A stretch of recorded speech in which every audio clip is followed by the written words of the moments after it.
Hola filósofos de Closet, bienvenidos a este stream de Filosofía de Closet, obviamente.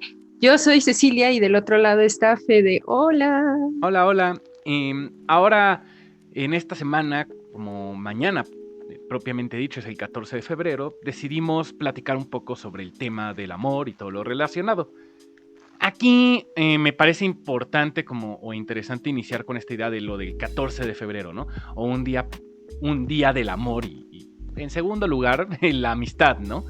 En segundo lugar, bien dicho. Pues es que siempre se pone, ¿no? Incluso se llega a olvidar, lo cual es bastante chistoso. Pero centrándonos un poquito en este tipo de, nuevamente esto de el día del amor y la amistad, la pregunta sería, o sea, podemos ser como muy cínicos y creo que es una de las tiradas y decir, bueno, esto es claramente un día creado para compañías de tarjetitas y de regalos, o sea, para pues, vender más, ¿no? Eso no es como muy sorprendente, se crean festividades precisamente para alimentar todo este mundo medio Consumir capitalista. más. Exacto. Y también se puede entender como que es un día un poco, o sea, pues plano, ¿no? O sea, que no tiene ninguna relevancia real, porque pues en teoría el amor lo deberías de estar festejando a diario, etcétera, etcétera, etcétera. Yo no concuerdo al 100%, pero me interesa primero escuchar tú qué opinas. Ay, mira, ya nos cayó Sí, y saludos alguien. también a Saludos. Bueno, em, pues no sé qué pensar. En primer lugar, cuando justamente estábamos planeando este stream de este tema, justo porque, como bien lo dices, coincide con mañana que es 14 de febrero, me quedé pensando, y eso porque tengo la reciente relectura de Genealogía de la Moral de Nietzsche, y Uh-huh. habla en un apartadito sobre los filósofos, que los filósofos pareciera que ninguno se ha casado, ninguno tiene relaciones amorosas, pues el propio Nietzsche también fue bateado, ¿no? Por la grandiosa Andrea Salome. Bruksha, hola. Y justo lo que es llamativo al momento de hablar del concepto de amor o de la amistad en segundo plano, pues ves, por ejemplo, que son muy pocos los filósofos que han tratado de hacer una vida, ¿no? Una vida marital, una vida amorosa. No es como algo que asocies rápidamente de, oh, sí, el filósofo tiene una vida loca, ¿no? De amor o bohemia acá. Pues no, tienes por ejemplo a Kant, tienes a Hegel, tienes, insisto, el propio Nietzsche, Schopenhauer, que bueno, ya hay mares y mares de memes sobre su amargura, ¿no? Y toda esta idea en contra del amor sexual y demás. Tienes también a Philip Mailander, que bueno, para empezar él era así como la virgencita de según el santurrón, ¿no? Según los términos de Nietzsche, más o menos por ahí estaríamos pensando que tiene alguna como pues relación, odio con el concepto del matrimonio, de la procreación, del acto sexual, pero es curioso que por otro lado sí encuentras filósofos que pese a todo eso hablan del concepto de amor y del concepto de amistad, pues tienes ahí por ejemplo a Aristóteles con su libro de ética que habla sobre la amistad más que del amor, lo cual es muy llamativo. Y bueno, lo que decía Nietzsche en Genealogía de la Moral era que él pareciera que el único que sí se casó pues fue Platón, curiosamente, ¿no? Uh-huh. Y bueno, y también Sócrates, que se casó, tuvo hijos y sabemos perfectamente que bebió la cicuta y abandonó, así de, pues mis ideales son pues vivir de la filosofía, vivir filosofando, vivir para filosofar, pues ahí se ven ustedes, ¿no? Yo ya me voy a beber la cicuta.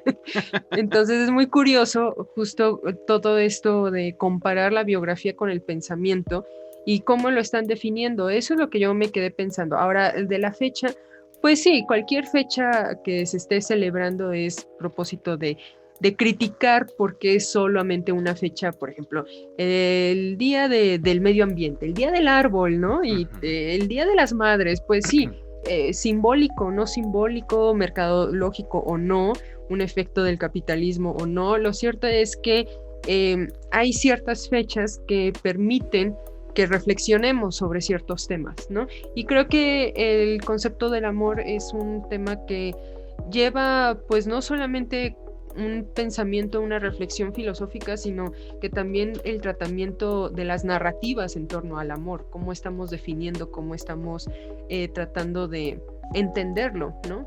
Ahí tienes, por ejemplo, a la literatura y todo el arte, lo que ha dicho respecto al amor. Uh-huh. Que ahí me regreso nada más tantito por lo que estabas diciendo, de que como que creo que es cierto que no tendemos a pensar en el filósofo como alguien casado o con pareja, o sea, suele ser como esta idea un poco de pues el cuate que vive y se muere solo muchas veces en la pobreza, ¿no? Que de ahí vienen varios memes, sí. Pero curiosamente en siglo XX, porque tú estabas mencionando a muchos filósofos, digo, más antiguos, ¿no? Pero creo que sobre todo en siglo XX vemos también a ciertos filósofos que hacen lo contrario, ¿no? Tenemos sobre todo en Francia, vemos a Sartre y con Simone de Beauvoir, con este concepto que tienen de poliamor y otros más criticables, de los que quizá ahorita platiquemos. Tienes también a Camus, que justo nos están diciendo. Camus entró al chat. Exactamente. Que nos está diciendo Sebas. O sea, y que. Perdón. Uh-huh. Es cierto, en el siglo XX incluso hasta tienes este chisme, ¿no? De que Hannah Arendt fue amante de Heidegger. Uh-huh. Ew. O sea, pero es curioso ver que además tienen como relaciones bastante, no sé si decir inusuales, pero pues, nuevamente también Camus, que nos estaban mencionando, pues tenía una idea un poco don Juanesca, ¿no? Digo, el cuate era un don Juan de entrada, y el otro, nuevamente Sartre, que también, aun cuando guapo no me parece, o sea, era también un don Juan, tenía su ejército de groupies que lo seguían, ¿no? Entonces, eso por un lado. Por el otro estabas mencionando como de lo de la fecha y sí, o sea, nuevamente vamos a ser claros, sí, se inventa para vender cosas, ¿no? Eso no hay que ser tampoco inocentes de, sí, es que esta fecha era por... pero yo lo veo y veo como que todo ese tipo de fechas sirven nuevamente, como lo dijiste tú, para reflexionar y pensar en los temas, ¿no? O sea, a veces, sobre todo creo que ahorita en el siglo XXI estamos tan apresurados que son cosas que a veces se nos pasan.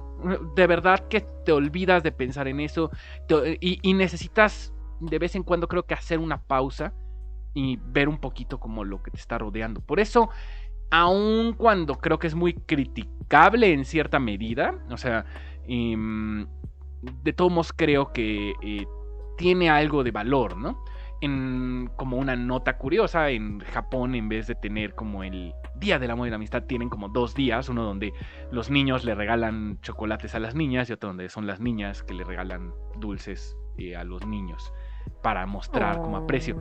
Y es como común que digamos que tú trabajas en una oficina que a todos les des algo. O sea, y hay distintos grados de regalos, ¿no? Entonces, uno es el White Day y el otro es se me acaba de olvidar, pero es digo, el Día de Amor, ¿no? O sea, que es en donde el White Day es como por blanco, chocolates blancos suele ser, también dulces, y en el otro son como, no es necesario que le regales a quien te gusta, que también refuerza un poco como esta idea de la unión social, ¿no? Que de pronto, cuando menos en la escuela, creo que a todos nos pasó que alguien en 14 de febrero llevaba paletitas o dulcecitos y le repartía a todo mundo, ¿no? Eso yo me acuerdo. Con la boca roja y la lengua roja también. Sobre todo esas paletitas de corazoncito, ¿no? Que parece que nada más aparecían en esa época y luego se desaparecían. Pero bueno, aquí también tenemos... y me parece que es un lado difícil, pero por donde podemos empezar a abordarlo, que es qué diablos es exactamente el amor, ¿no? Hay creo que muchas definiciones. ¿Cómo lo ves desde el lado de la filosofía? Esa misma pregunta, exactamente la misma pregunta, es la que se está haciendo en el diálogo de Platón, el banquete. Es muy curioso porque justamente así es como empieza la discusión. Y bueno, ¿y qué es Eros? ¿Qué significa Eros? Eros es un semidios, es un dios, es un sentimiento, está representado. ¿Qué es eso de Eros? ¿Por qué tan importante, o a poco es que no es tan relevante Eros y nada más nosotros nos exaltamos y hablamos de Eros como si fuera la gran cosa? Entonces, Banquete es un diálogo que es muy bonito el diálogo porque vas viendo las diferentes perspectivas que tienen los personajes en torno a tratar de definir justo dentro de un banquete, dentro de un festín, qué es Eros, ¿no?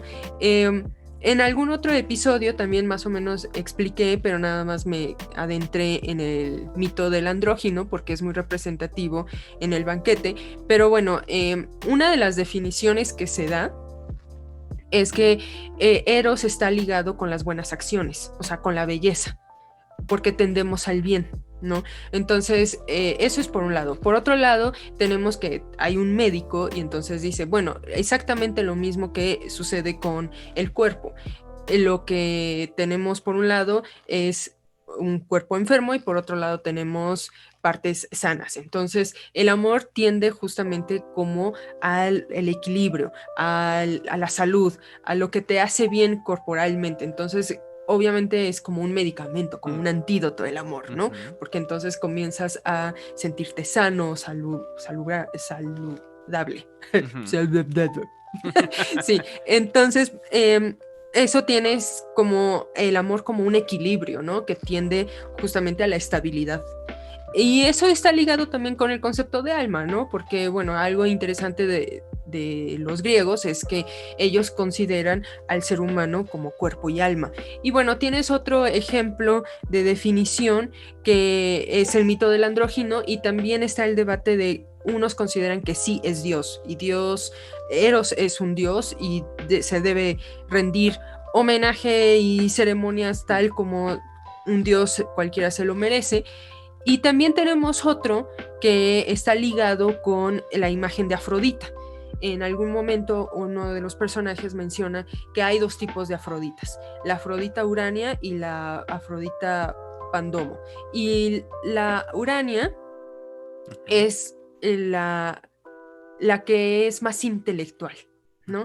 La que está velando por la inteligencia. Entonces, la forma en la que representas ese amor es por tratar de mejorar al otro, de que se complementen. Esa es la idea, ¿no? De que se están complementando para mejorarse, para que los dos lleguen de alguna manera a la virtud, a las buenas acciones.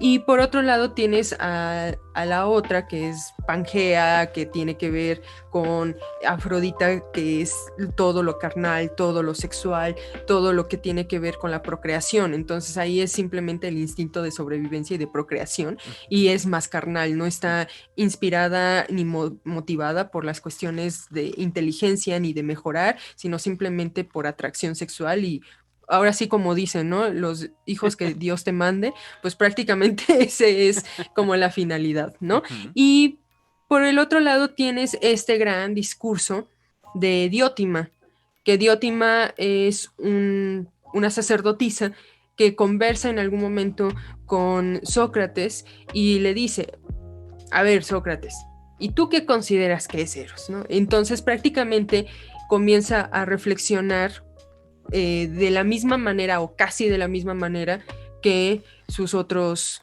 compañeros del banquete, ¿no? Entonces Diótima le dice, en realidad Eros es un daimon, o sea, es un vínculo, un intermediario entre el mundo humano y el mundo de los dioses, lo cual es hermosísimo porque lo que te está diciendo es, el amor es un vínculo entre lo terrenal y lo espiritual. Y obviamente eso tiene que ver muchísimo con la filosofía de Platón, porque Platón lo que está buscando es el ascenso espiritual, el ascenso del alma, el ascenso de la inteligencia por la búsqueda de la verdad. Entonces, claro, el discurso de Diótima es perfectísimo para decir, la única manera en la que yo puedo justificar mis actos que tienden hacia el bien, que tienden mis conocimientos y la producción de mis reflexiones hacia el conocimiento verdadero, es porque estoy buscando el amor o porque estoy poseído por el amor, ¿no? Entonces, el amor como este vínculo por la búsqueda de la verdad, de lo bueno, de lo bello, de lo perfecto, lo cual a mí me parece que es sumamente valioso porque en algún momento yo me pongo a pensar, bueno, ¿qué sentido tiene todo esto? ¿No? ¿Qué sentido tiene que yo sienta atracción por una persona, o que yo sienta afecto por una persona, o que yo me preocupe por otra persona, o que procure, ¿no? Ya no es preocuparse, sino procurar a otra persona porque es mi amigo, o porque es mi novio, o porque es mi pareja, o lo que sea, ¿no? Entonces, en ese sentido, dices, claro, lo único que te motiva, lo único que te impulsa, pues probablemente es por el concepto del amor. Ese es como el matiz, ¿no?, que encontramos en el banquete con este discurso de Diótima. Y yo me iría por ahí, ¿no? Sí. Porque justo cuando vemos estos discursos, pues vamos a ver más adelante que hay refutaciones o que van por ese mismo lado, pero no tanto en el sentido de, oh sí, por hacer acciones buenas y encontrar el conocimiento verdadero. Pero aún así creo yo que se cae en esta idea de que es un impulso, algo que te motiva para hacer algo, ¿no? Uh-huh. Que ahí, hay muchísimas cosas, ¿no? O sea, de entrada tenemos como una distinción de la que hablaremos un poquito más adelante, que es esta idea normalmente equivocada del amor platónico, ¿no? O sea, que se cree que lo que decía Platón es como de, bueno, o sea, tu amor platónico es este amor inalcanzable, que no es exactamente lo que está él tratando de aterrizar. Hace unos momentos platicábamos y me decías que era más bien dicho un concepto del Renacimiento, que ahorita lo hablaremos un poco más a fondo. Por otro lado, y esto me parece interesante, es el erotismo, o sea, o la parte sexual dentro del amor. Es decir, ¿las puedes despegar o es que son cosas distintas, ¿no? O sea, porque podrías llevarlo al grado de decir, bueno, o sea, el erotismo es meramente, o sea, o el amor erótico es solo un tipo, mientras que lo otro deberíamos de como mencionarlo como amistad, ¿no? Entonces todo lo que no tenga esa parte sexual es amistad. O no, o esta parte sexual no tiene nada que ver con la parte del amor, y el amor es nada más este sentimiento, ¿no? También hablabas de las dos partes que me parecen importantes, ¿no? Una es el complementarse como pareja y ayudar y todo eso, ayudar a mejorarse como personas, que yo muchas veces menciono, ¿no? Bueno, pues tu pareja es como, pues es un equipo, ¿no? O sea, tú y esa persona pues, se complementan en cierta medida, se ayudan. Y lo terrible es que también se pueden jalar para abajo, ¿no? O sea, tanto puedes salir del hoyo como pues, meterte todavía más. Eso es una de las cosas peligrosas que nos puede llevar cierto tipo de relaciones, ¿no? En esto... Las tóxicas. Exacto. Este mes, pues justo me dediqué a hacer los videos. Bueno, me dediqué a hacer una serie de videos, todavía se van a seguir publicando por si les interesa verlos, que hablan precisamente del amor en distintos tipos de... Lo estaba aterrizando en medios de ficción, ¿no? Pero para ver diferentes aspectos, porque tienes como esta niña de la promesa, tienes la idea como del amor físico y la forma de comunicarte con la otra persona. Ahora en esta semana voy a publicar uno que trata de pues cómo las relaciones codependientes y la autodestrucción en ese sentido, ¿no? Como estos círculos viciosos.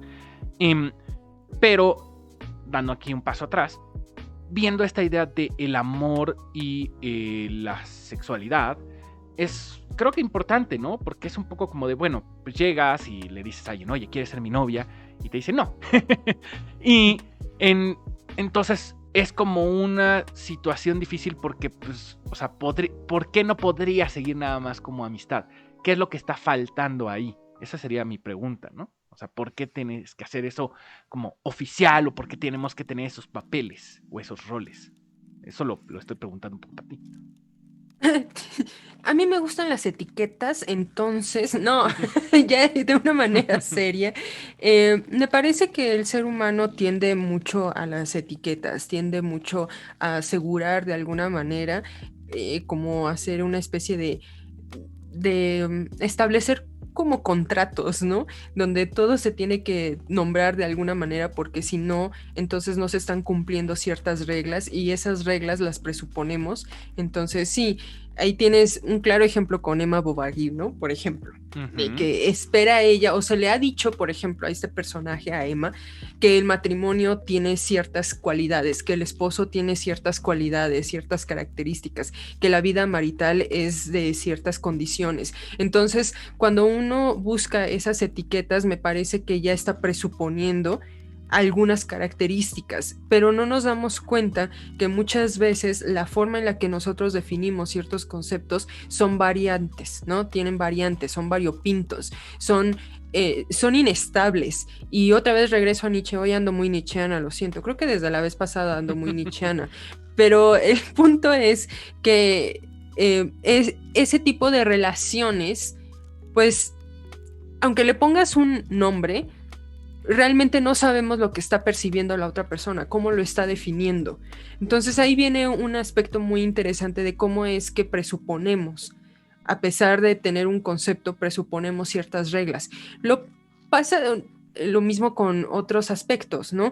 Por ejemplo, en la sociedad, todos presuponemos que es justicia, todos presuponemos lo que tiene que hacer un ministerio público, todos presuponemos lo que tiene que hacer un juez, todos presuponemos lo que tiene que hacer un presidente, ¿no? O un diputado, lo que sea, una autoridad. Ujú. Presuponemos, solamente porque el hecho de estar en una sociedad y por haber crecido en esa sociedad, presuponemos que ya sabemos las reglas. Y me parece que pasa lo mismo con cuando estamos en relaciones afectivas. En esas relaciones presuponemos que hay ciertas reglas, ciertas condiciones y que esas se van a cumplir. Y por eso decía yo el ejemplo de Emma Bovary, porque justo ella está ilusionada, sesgada de ciertas definiciones respecto a lo que es el matrimonio, y resulta que la realidad le da un encontronazo y un golpe muy bajo de, por ahí no va. Entonces, hay una cuestión aquí, una tendencia por etiquetarlo todo, y como decía, me recuerda muchísimo a esta idea de Nietzsche sobre el lenguaje. El lenguaje es ficción, solamente estamos tomando ciertas características para meramente comunicarnos, para comunicar algo, pero en el fondo, la interpretación, lo que estamos definiendo y creyendo cada uno de nosotros, ahí es donde empiezan los conflictos. Y entonces, ahí es donde tratamos de buscar otros conceptos que puedan sustituir o dar claridad a eso que no estamos siendo claros cuando decimos noviazgo, cuando decimos matrimonio, cuando decimos amor. De hecho, uno de los grandes conceptos difíciles de definir, pues es el amor, porque quién sabe qué diantres es eso, ¿no? Tú quién sabe qué estés pensando cuando te digo la palabra amor, y los que nos están viendo y los que están en el chat, quién sabe qué están pensando. Sería muy interesante saber cuál es su definición de amor, por cierto, Concuerdo. porque va a ser como muy contradictorio en algunos elementos, ¿no? Lo cual es difícil. Estabas mencionando ahorita a Madame Bovary, y creo que aquí hay una idea central importante, que es el amor y la ficción. Y qué tanto esta idea, o sea, qué tanto el amor es una ficción, o qué tanto el amor está imitando la ficción, o estamos creyendo que el amor tiene que imitar estos modelos de ficción. Un ejemplo más actual, tenemos esta película de 500 días de Summer, en el que el personaje, o sea, al inicio tienes un narrador en el que te habla de que el protagonista está, o sea, queda pues como pasmado frente a todos estos modelos que se dicen del amor, ¿no? Lo que dicen las canciones, cómo debe de ser, como el modelo Disney de vivieron felices para siempre, ¿no? Y tiene, o sea, y toda su idea del amor va ligada a eso, ya que tiene que seguirse de esa forma. Entonces, pues se lleva una desilusión en el momento en el que se encuentra con una chica que no sigue precisamente esos modelos y que su definición es distinta, ¿no? Digo, al grado que hay una gran discusión sobre si es este protagonista el malo de la película o es su novia, Summer. O sea, porque pues, precisamente como que, bueno, es que Summer nunca le fue completamente clara. Bueno, no, sí fue completamente clara, ¿no?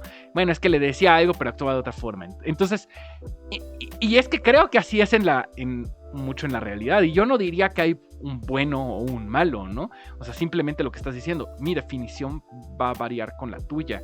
Y no es chistoso, porque no es como que aquí actúes en una forma lógica, precisamente porque creo que es bastante ilógico el amor, ¿no?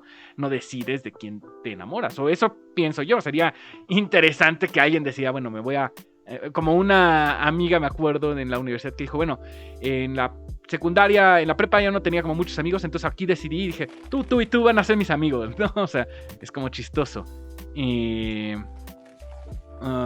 Entonces, sí, ahorita nos preguntan en los comentarios si podemos hablar del amor fati. Ahorita lo tocamos. Claro, hoy vengo nichera. Pues, bueno, si quieres, justo lo podemos introducir. Nada más, está justo esta idea de el amor y como ficción y lo que está representando eso, ¿no? Y si tal cual todo este tipo de amor es eso, o sea, está siguiendo meramente modelos ficticios, o bueno, como dicen, ¿no? El arte se alimenta de la realidad imita el arte, ¿no? O sea, se imitan mutuamente en cierta medida. Entonces, lo cual nos lleva a preguntarnos hacia dónde se va a dirigir en el futuro próximo el concepto de amor o si va a cambiar o no. Pero si quieres tomamos la idea de Nietzsche, si te parece.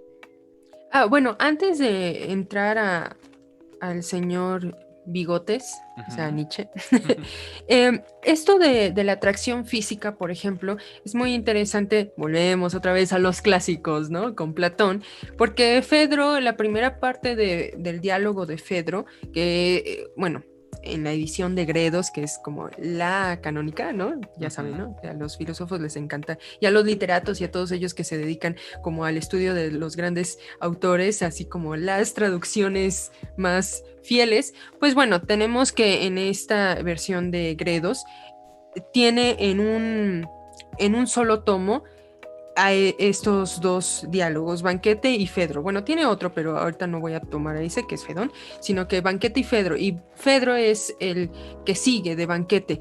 Y justo el inicio de Fedro tiene que ver con la belleza física, la atracción física. Y es muy chistoso porque pareciera, o sea, cuando uno lo ve el diálogo en un inicio, uno pareciera que Sócrates está albureando a su acompañante porque justo están buscando un lugar donde puedan tomar sombrita y entonces está diciendo Sócrates, ¡ay, qué calor hace! ¿No? Aquí como que me están alborotando las ideas, ¿no? Entonces, Fedro, ¿por qué? ¿Por qué? ¿No? Entonces pareciera como que ahí está algo raro con Sócrates, pero es justo como lo va a introducir este problema de la belleza física. O sea, la belleza física el gran problema es justamente por qué me atrae otra persona, qué es lo que me atrae físicamente de esa persona. Y bueno, obviamente lo que va a decir Platón, y digo obviamente por esta cuestión del ascenso, esta cuestión de desprender lo material para llegar a las esencias. No es que menosprecie como el cristianismo a rajatabla el cuerpo, simplemente es que el cuerpo no es suficiente para llegar al conocimiento verdadero. Entonces, en ese sentido, la idea del cuerpo es, oh, esa belleza me recuerda que hay una esencia de lo bello. Ahí está implantando esa reminiscencia de la idea de lo que es lo bello en sí, o sea, la esencia, la idea de belleza. Entonces ese cuerpo bello me recuerda. Es interesante eso que está diciendo, ¿no? Porque después lo va a situar con la cuestión de la estructura de un texto. Un texto tiene que ser armonioso y prácticamente la belleza a nosotros nos remite, creo, todavía a una especie de armonía. Ahora, ¿qué entendemos por armonía? Claro que la armonía en la Edad Media, en la Grecia antigua y en el Renacimiento va a ser diferente, ¿no? Porque tienes estos cánones de belleza que van variando, pero creo que en el fondo es eso, una armonía. ¿Una armonía de qué tipo? Puede ser una armonía física, puede ser armonía espiritual, corporal, ¿no? Que se compensa, o puede ser una armonía de pensamiento, no lo sé, una armonía en las acciones, no lo sé, pero va cambiando ese aspecto, pero me parece pertinente decir que en el fondo la belleza y el amor sí tienden a alguna armonía, porque claro que depende mucho de qué estás entendiendo por armonía, insisto, pero me parece que sí va por ahí, porque algo que me parece rescatable tanto de Platón como de Aristóteles es esta idea del bien, es esta idea de asociar las acciones buenas con la cuestión de lo virtuoso, pero también con lo estable, con lo armonioso. Y de hecho, en Banquete también se trata un poco el concepto de música. Una canción, una melodía es buena, es bonita, te atrae, porque hay una armonía detrás.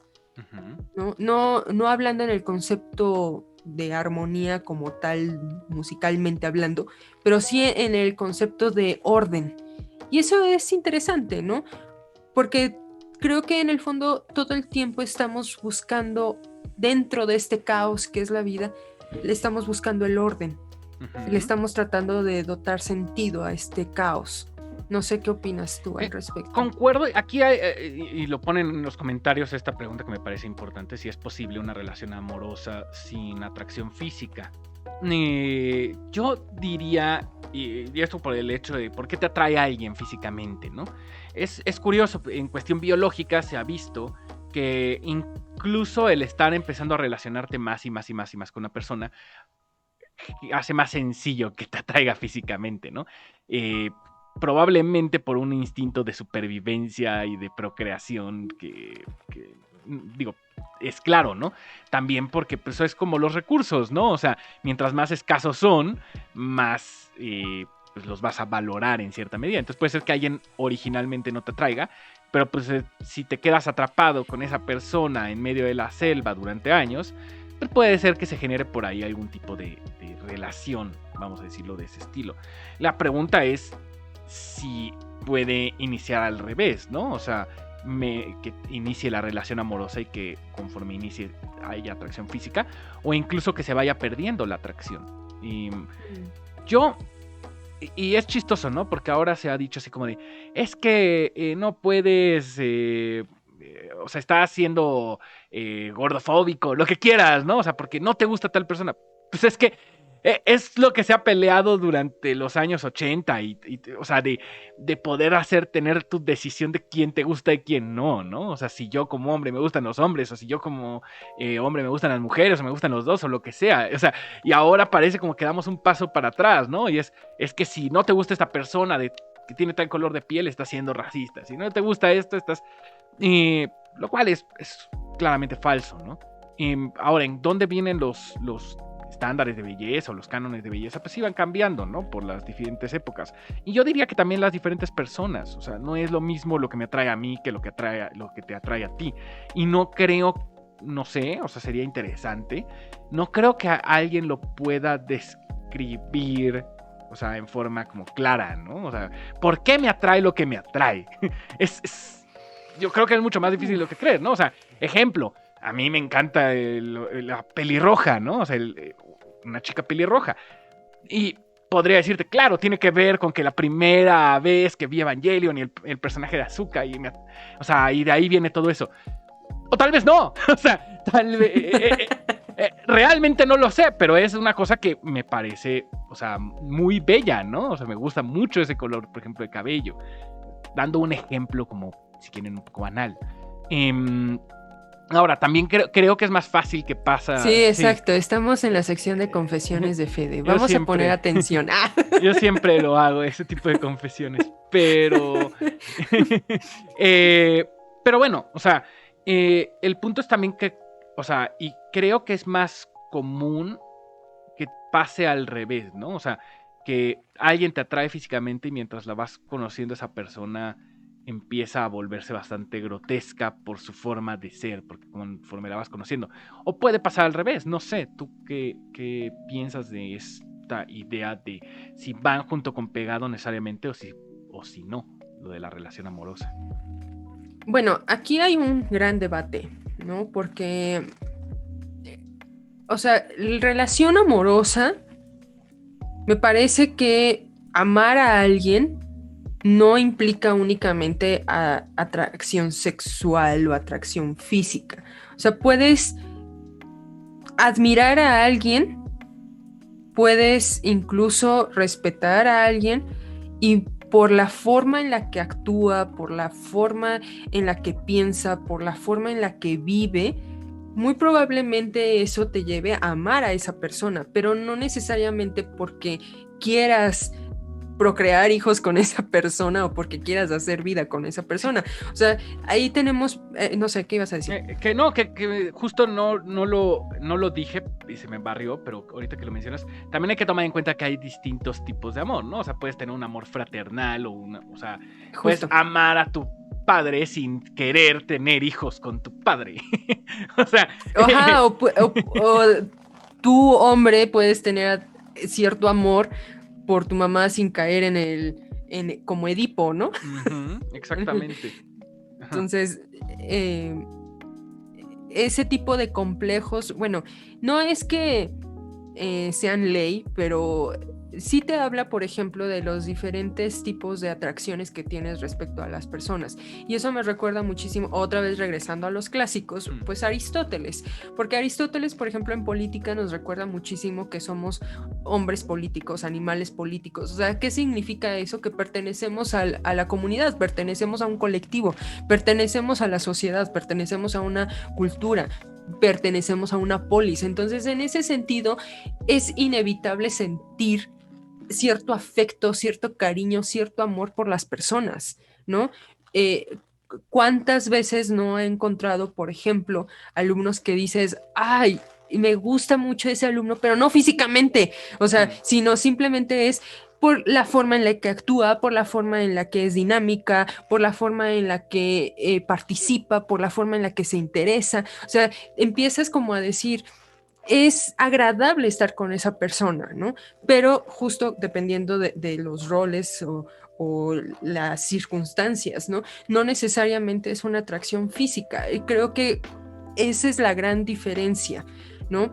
¿Es posible una relación amorosa? Creo que si estimas a una persona, la respetas, la admiras, estás al pendiente de esa otra persona, sin esa necesidad de atracción física, pues ahí estamos estableciendo relaciones amorosas sin atracción física. Entonces, quiere decir que sí es posible. Si no fuera posible, no tendríamos amigos, no tendríamos familia, no tendríamos esta asociación y complicidad con los primos o con las amigas, ¿no? Qué sé yo, con los vecinos, con quien ustedes crean que son cercanos, muy unidos, y no necesariamente por eso vas a decir, oh, sí, me lo quiero echar. Pues no, o sea, tampoco, no es tan fácil, ¿no? Y eso es otro paso, son otras cuestiones, ¿no?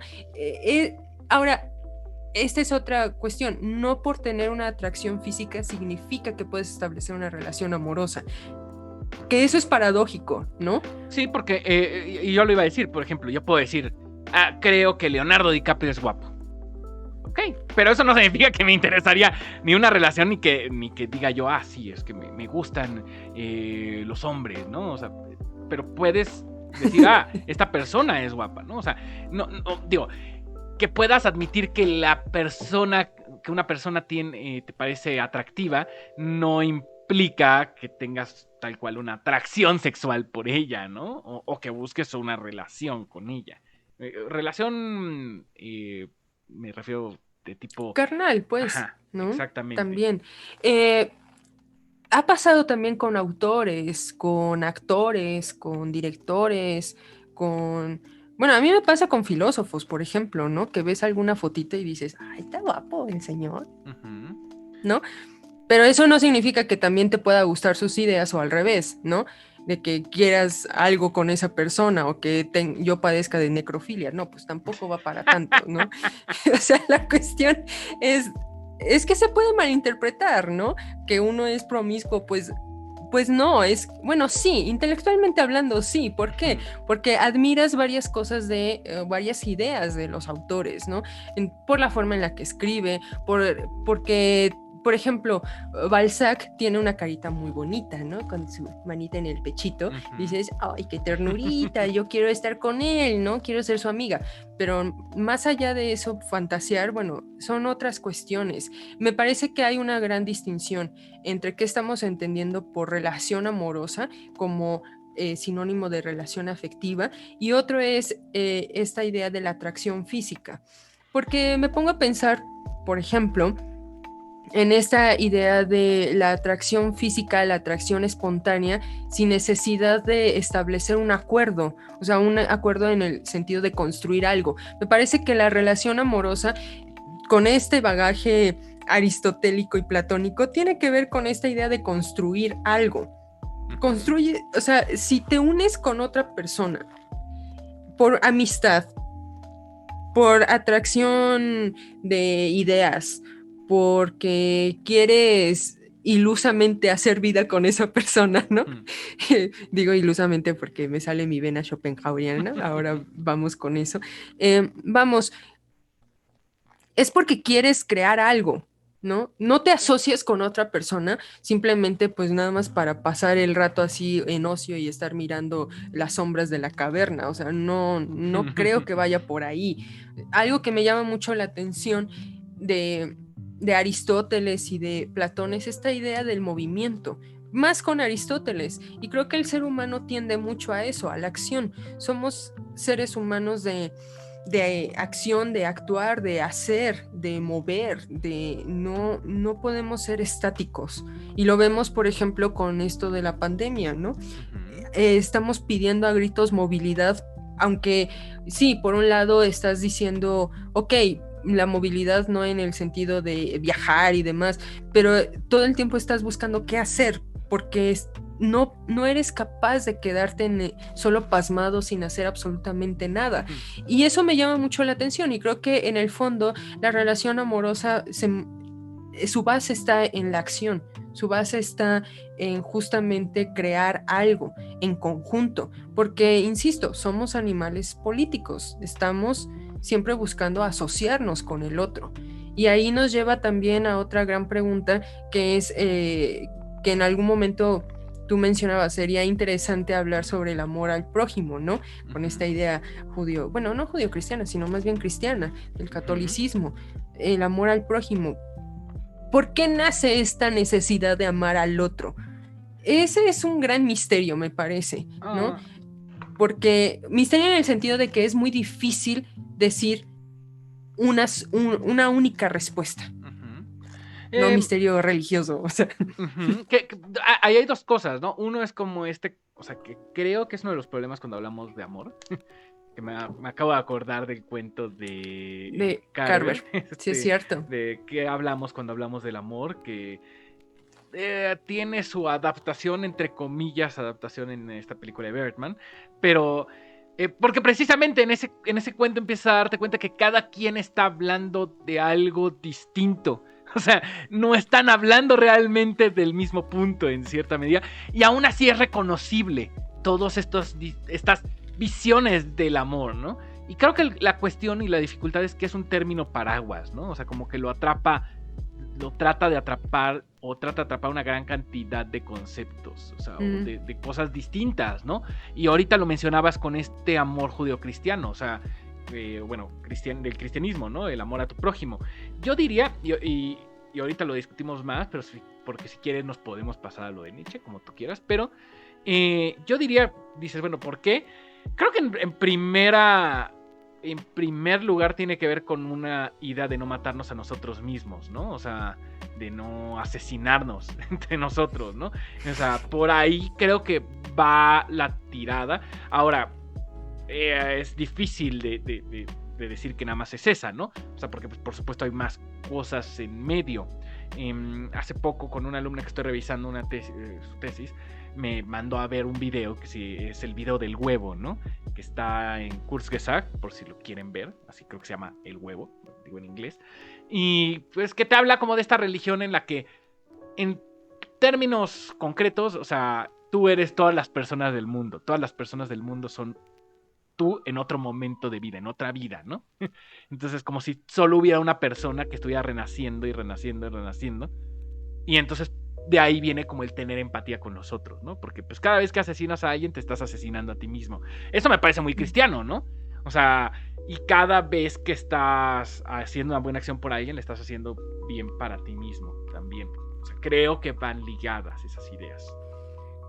Bauman en algún momento, no recuerdo exactamente en qué obra, pero Bauman también habla sobre, creo que es en ética postmoderna, no me hagan mucho caso, pero tiene que ver justo con que inicia la discusión, la disertación de él con esto, de el amor al prójimo. Lo primero que se pregunta es, bueno, ¿qué es esto de amar a tu prójimo como a ti mismo? O sea, ¿qué es el prójimo? El prójimo es cualquier otro. Sí, es un ser humano, pero es cualquier otro. ¿Y ese cualquier otro qué implica? Pues es un desconocido. Entonces, ese desconocido, ¿qué ha hecho ese desconocido para ganarse mi amor? ¿Qué ha hecho? ¿Quién es ese desconocido para yo decir, sí, te amo porque eres mi prójimo? No es un paso sencillo, no es un paso que se dé por naturaleza, es un paso también de ficción, pero ¿qué implica en el fondo? Me parece que diste en el clavo, que es la empatía. O sea, en el fondo el amar a tu prójimo como a ti mismo es prácticamente un sentimiento de empatía. Tienes que ser un poquito empático con el otro porque pues si no lo eres, pues también tú te estás poniendo el pie, ¿no? Porque ¿de qué otra manera podemos organizarnos si no eres empático, si no te tratas de poner en el lugar del otro? Pero también hay un gran problema, el otro tampoco se expresa.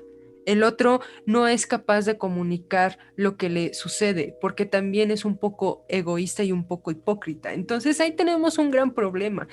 ¿A partir de qué momento podemos nosotros realmente ser empáticos? ¿O tiene la empatía ciertos límites? ¿O la empatía y el amor van de la mano? Entonces es como una cuestión ahí llamativa, ¿no? De qué es lo que se está jugando detrás de este concepto de ama a tu prójimo.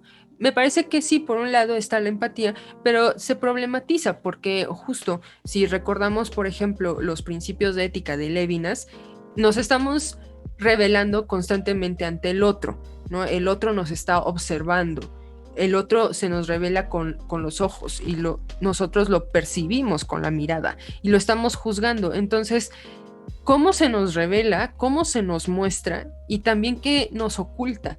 Y esa es la parte interesante de hablar sobre este concepto de Eros, porque si Eros, desde el punto de vista de Platón, es como aquel vínculo entre lo terrenal y lo divino, pues entonces, ¿qué sería la empatía? Perdón, ¿no? Pues, digo, sí, precisamente, o sea, está el grado de empatía, que también, digo, es chistoso, ¿no? Porque el cristianismo precisamente tiene muchas de sus reglas, o sea, vienen nuevamente para que no nos matemos entre nosotros mismos, ¿no? O sea, y para tratar como de generar, pues, una sociedad, porque, pues, bueno, no es lo mismo tener un grupo de 10 personas que tener ciudades de, o sea, muchas más, ¿no? De miles de personas, o millones de personas, o sea, donde... Claro. Pues, o sea, si tienes un grupo de 10 personas, pues convives todos los días con esas 10 personas, ¿no? O sea, mientras que si no, pues está difícil. Bueno, nos preguntan esto de que si es todavía muy temprano para llevar a tu ex ahorita que todavía se acerca el 14, que es chistoso, ¿no? Porque creo que ahí viene de esta sensación de no querer pasarlo solo, que es uno de los efectos también adversos de generar este día del amor, ¿no? Donde pues puedes reflexionar sobre lo que es el amor, pero también puedes reflexionar sobre tu propia soledad, ¿no? O sea, eso es lo que me parece como difícil, o te puede caer eso. Mi cumpleaños es el 15. Y recibía doble regalo. Bueno, en ese sentido de la idea de la soledad y demás que estás mencionando, Fede, me parece que el ser humano, por esta cuestión también de estar constantemente en comunidad, en sociedad, tiende mucho a menospreciar también el silencio y la soledad. Pareciera como que nuestro imperativo categórico, muy kantiano, ¿no? O sea, nuestro imperativo, nuestro deber ser, es asociarnos constantemente, porque si no, solito no puedes hacer absolutamente nada. Pero te encuentras, ahora sí, ya voy hacia Nietzsche, te encuentras a filósofos como a Nietzsche y a Schopenhauer que prácticamente te están diciendo ¿cuál es el problema de quedarte solo? O sea, ¿cuál es el problema de estar solo? ¿Cuál es el problema de enfrentarte a tu soledad? ¿Por qué ese afán de cumplir con esta supuesta regla de oro de asociarse? En ese sentido, me parece que hay dos respuestas, ¿no? Por un lado, tienes a Schopenhauer que justo El acto sexual, por ejemplo, menciona que es la afirmación por excelencia de la voluntad de vivir, o sea, de ese deseo constante de vivir, es justo el acto sexual. ¿Por qué por qué está la procreación? Por este instinto de permanecer con vida, porque sabes que tú vas a desaparecer de este mundo, pero dejas a alguien más como encargado como para suplirte, ¿no? De este lugar. Y dice Schopenhauer que justamente por eso la procreación, el acto sexual, es la afirmación por excelencia de la voluntad de vivir, de ese deseo de mantenerse con vida. Ahora, para colmar esa vida, pues va a decir Schopenhauer que una de las vías es el ascetismo, una de las vías es justo la tranquilidad, ¿no? Como buen budista, como buen intérprete del budismo, ¿no? Justo es buscar la tranquilidad, buscar el menor sufrimiento, el menor dolor posible.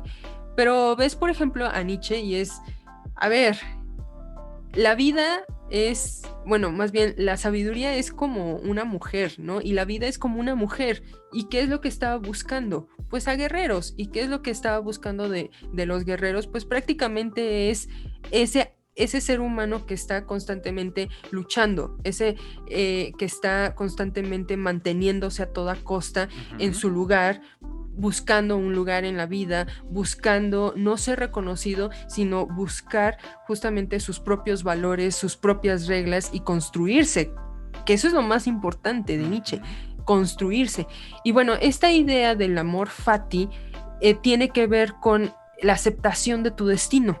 O sea, acepta tu destino, y esa aceptación de tu destino tiene que ver justamente con el concepto de ser responsable de tus acciones, pero no responsable porque vas a cargar con la culpa, no es esta responsabilidad de que vas a cargar con las leyes, con las ideas de imponerte ante el otro y mira, yo sí soy un verdadero guerrero, ¿no? Sino simplemente es, tú tomaste una decisión. Esa decisión tiene consecuencias. Y si tú mides esas consecuencias, vas a saber qué respuesta vas a obtener. Y esa respuesta, ¿cómo la vas a valorar? En el sentido de que estás dispuesto a repetir esta respuesta una y otra vez, que es el eterno retorno, así hasta la eternidad. Pues sí, ¿no? Entonces, en ese sentido, el amor fati es: tomas tus decisiones, hay consecuencias, asume y ama ese destino.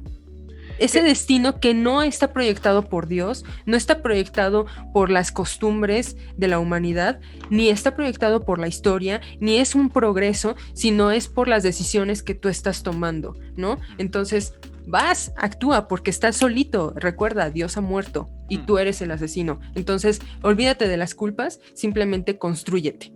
Constrúyete. Esa es la idea, ¿no? Y esa construcción implica que hay un destino que cumplir por tus consecuencias de las acciones que has tomado, ¿no? Que bueno, esta misma idea creo que es la que se está retomando en La insoportable levedad del ser, que se me acaba de olvidar el autor, el nombre del autor, pero hace una referencia. ¿Milán Kundera? Ajá, gracias, Kundera. Milán Kundera hace una referencia al inicio de Nietzsche, directamente cita a Nietzsche, ¿no? Hay ahí como un debate de si está haciendo una crítica a Nietzsche diciendo como a Nietzsche está idiota, o si está como diciendo una clase de puesta en escena de la ideología de Nietzsche y del amor. Me parece, y esto es personalmente, que Kundera se está acercando más a la idea de Nietzsche y sí está diciendo, pues sí, o sea, porque una de las cosas, y ahorita nos lo están poniendo un poco en los comentarios, que es cierto arrepentimiento, ¿no? Que uno se puede encontrar de pronto, así como de, o sea, hubiera, ¿no? Ay, hubiera hecho esto otro, y en las relaciones amorosas creo que es muy, muy, muy frecuente. Ahorita me dirás lo que tú crees, pero precisamente es un poco como responsabilizarte, lo cual, digo, es muy nietzscheano, por supuesto, ¿no? O sea, el ser responsable de tus actos, el ponerte ahora sí que los pantalones de poder decir, o sea, sí, yo hice esto y, o sea, esta es mi decisión y pues cargo con sus consecuencias, porque toda decisión, incluso las decisiones buenas, traen consecuencias, o sea, el simple hecho de, si yo estoy saliendo contigo, no puedo salir con Juanita, ¿no? O sea, bueno, podría, ¿no? Pero entonces, o sea, hay toda selección o toda decisión implica rechazar otras decisiones, ¿no? O sea, mandar al diablo otras posibilidades. Y esa es la parte difícil. Por otro lado está esta idea de lo del destino, ¿no? Que yo me parece muy interesante porque mucho lo veo ligado a la idea del amor. Entonces, por ejemplo, hablaba, y perdón por estar repitiendo esto, pero es que lo tengo muy fresco, pero hablaba de Love Hina, ¿no? Love Hina es este anime en el que tienes a el protagonista que hace una promesa de niño y entonces quiere cumplir esta promesa y es el amor prometido donde está buscando a esta chica para entrar a la universidad para poder tener su vida feliz junto a la chica que ama, ¿no? O tienes... Paréntesis, vean el video de Fede. Si quieren, digo, no es necesario, pero... No es un deber, pero es una recomendación. Ahí sí es un poco más confesional, ¿verdad? Pero,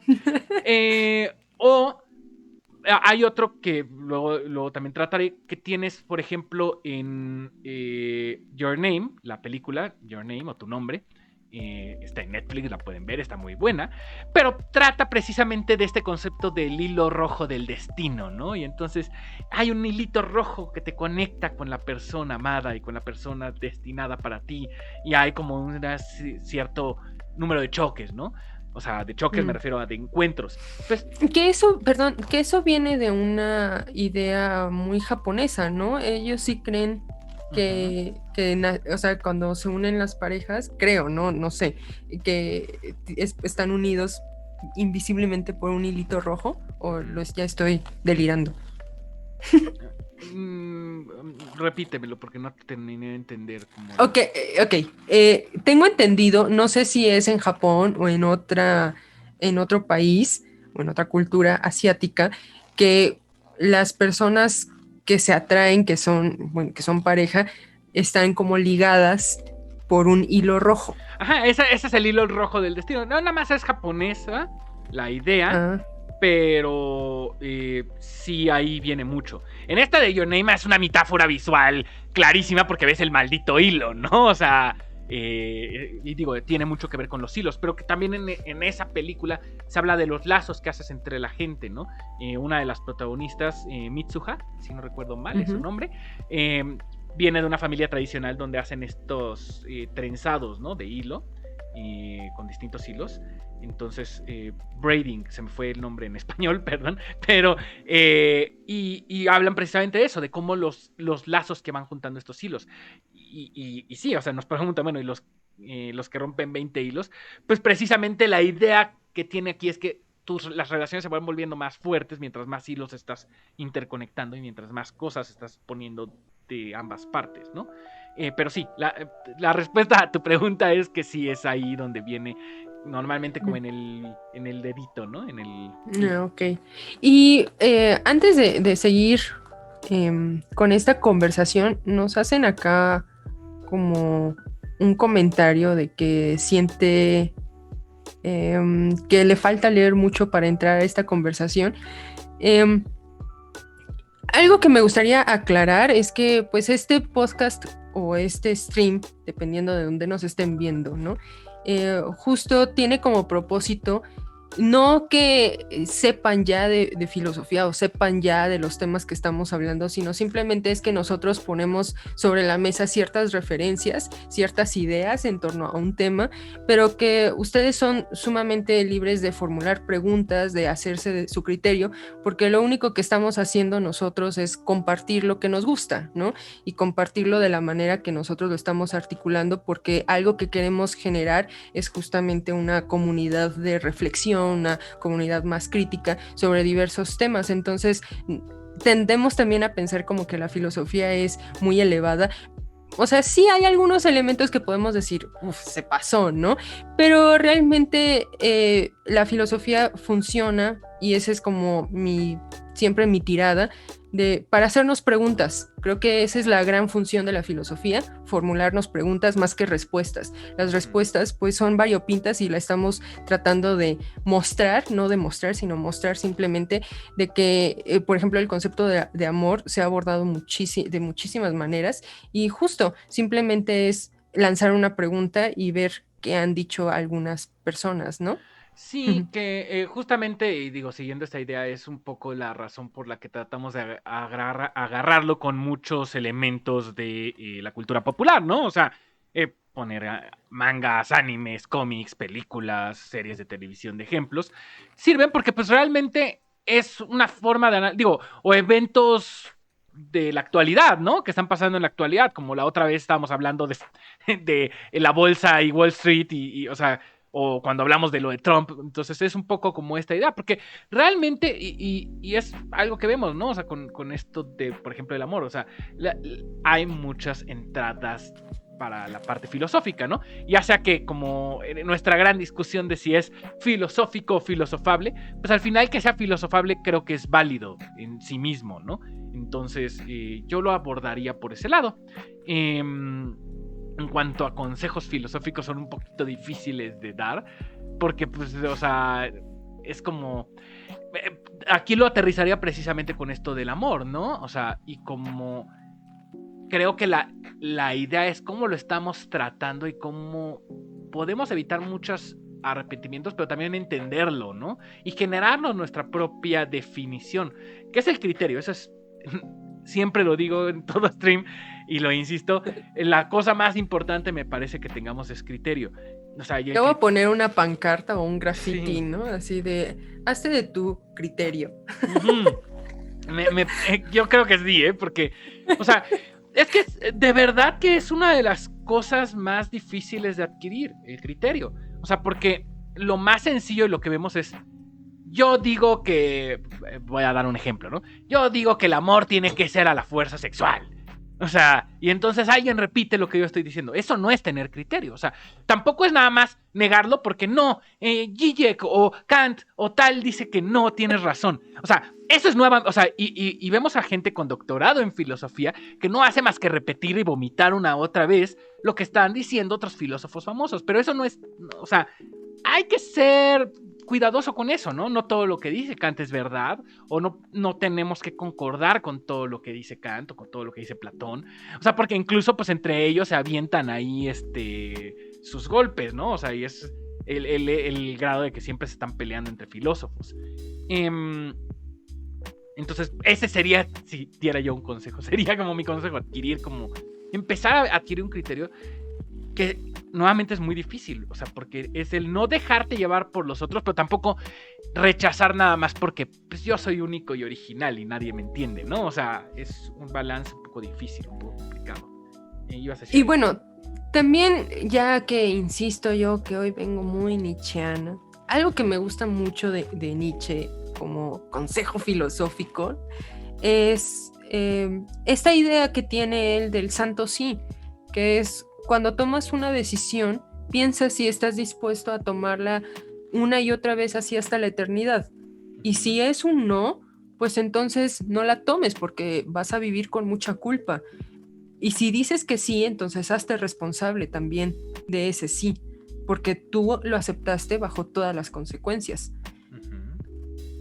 A mí me parece que es brillante esta parte de Nietzsche, que lo vemos constantemente entre líneas en varias de sus obras, principalmente en Así habló Zaratustra, porque justo te mueve a la acción, no te paraliza. Y eso es algo que critica mucho Nietzsche del ascetismo y de la propuesta que tiene Schopenhauer y muchos otros nihilistas, porque ellos te paralizan.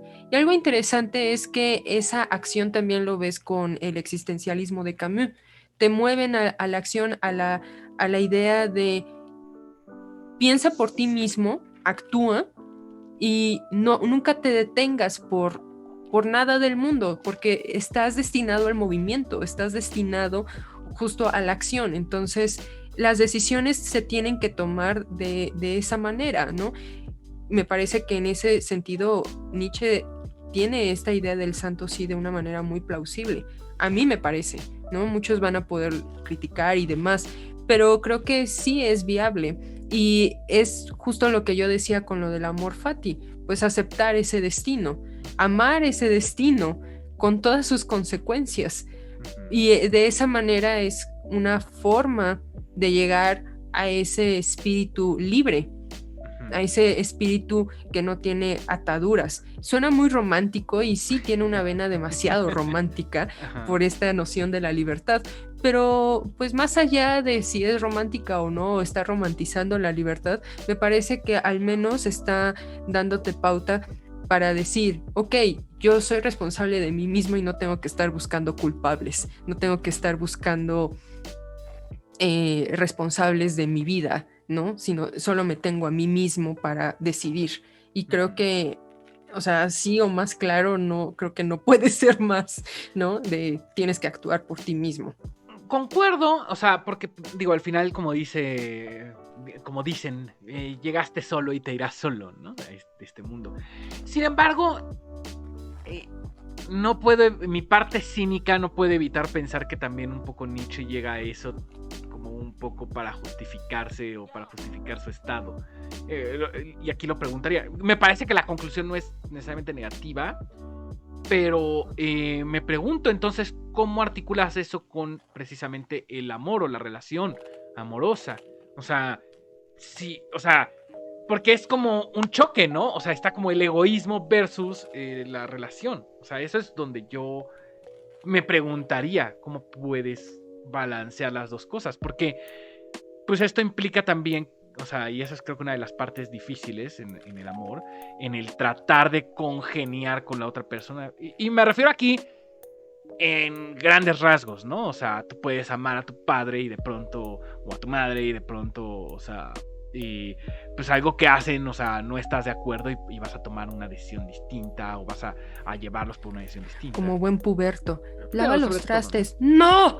Sí. Lava los trastes. ¡Papá! ¡No! ¿Por qué? Porque soy tu padre. Sí. No, bueno, esa lucha de poderes es muy común porque no sabes realmente lo que quieres y qué lugar quieres y estás buscando a toda costa como tener un lugar y hacerte el pseudo responsable, pero realmente nada más estás llevando la contra, ¿no? Ese es un gran problema que no solamente vemos en la etapa de la pubertad, sino en general. Y uno de los elementos que tú me estás preguntando me recuerda muchísimo a la lectura que tiene Lu Andrea Salome sobre la filosofía de Nietzsche. De hecho, es un librito muy pequeñito sobre Nietzsche que escribió Lu Andrea Salome, que bueno, Lu fue la novia, no novia de Nietzsche, porque bueno, Nietzsche se enamoró de ella. Se va con Rilke, ¿verdad? Sí. Okay. Y pues bueno, al final Lu Andrea Salome le dice que no pueden realmente establecer un vínculo más allá de una mera amistad, y entonces pues terminan enojados, cada quien por su lado. Y algo que admira mucho Lu es la forma en la que tiene Nietzsche el concepto de libertad, porque algo que también admira mucho Nietzsche de Lu Andrea Salome es este sentimiento de espíritu libre, y el espíritu libre es justo que no vive con ataduras, es que toma sus decisiones y se hace responsable de sus decisiones.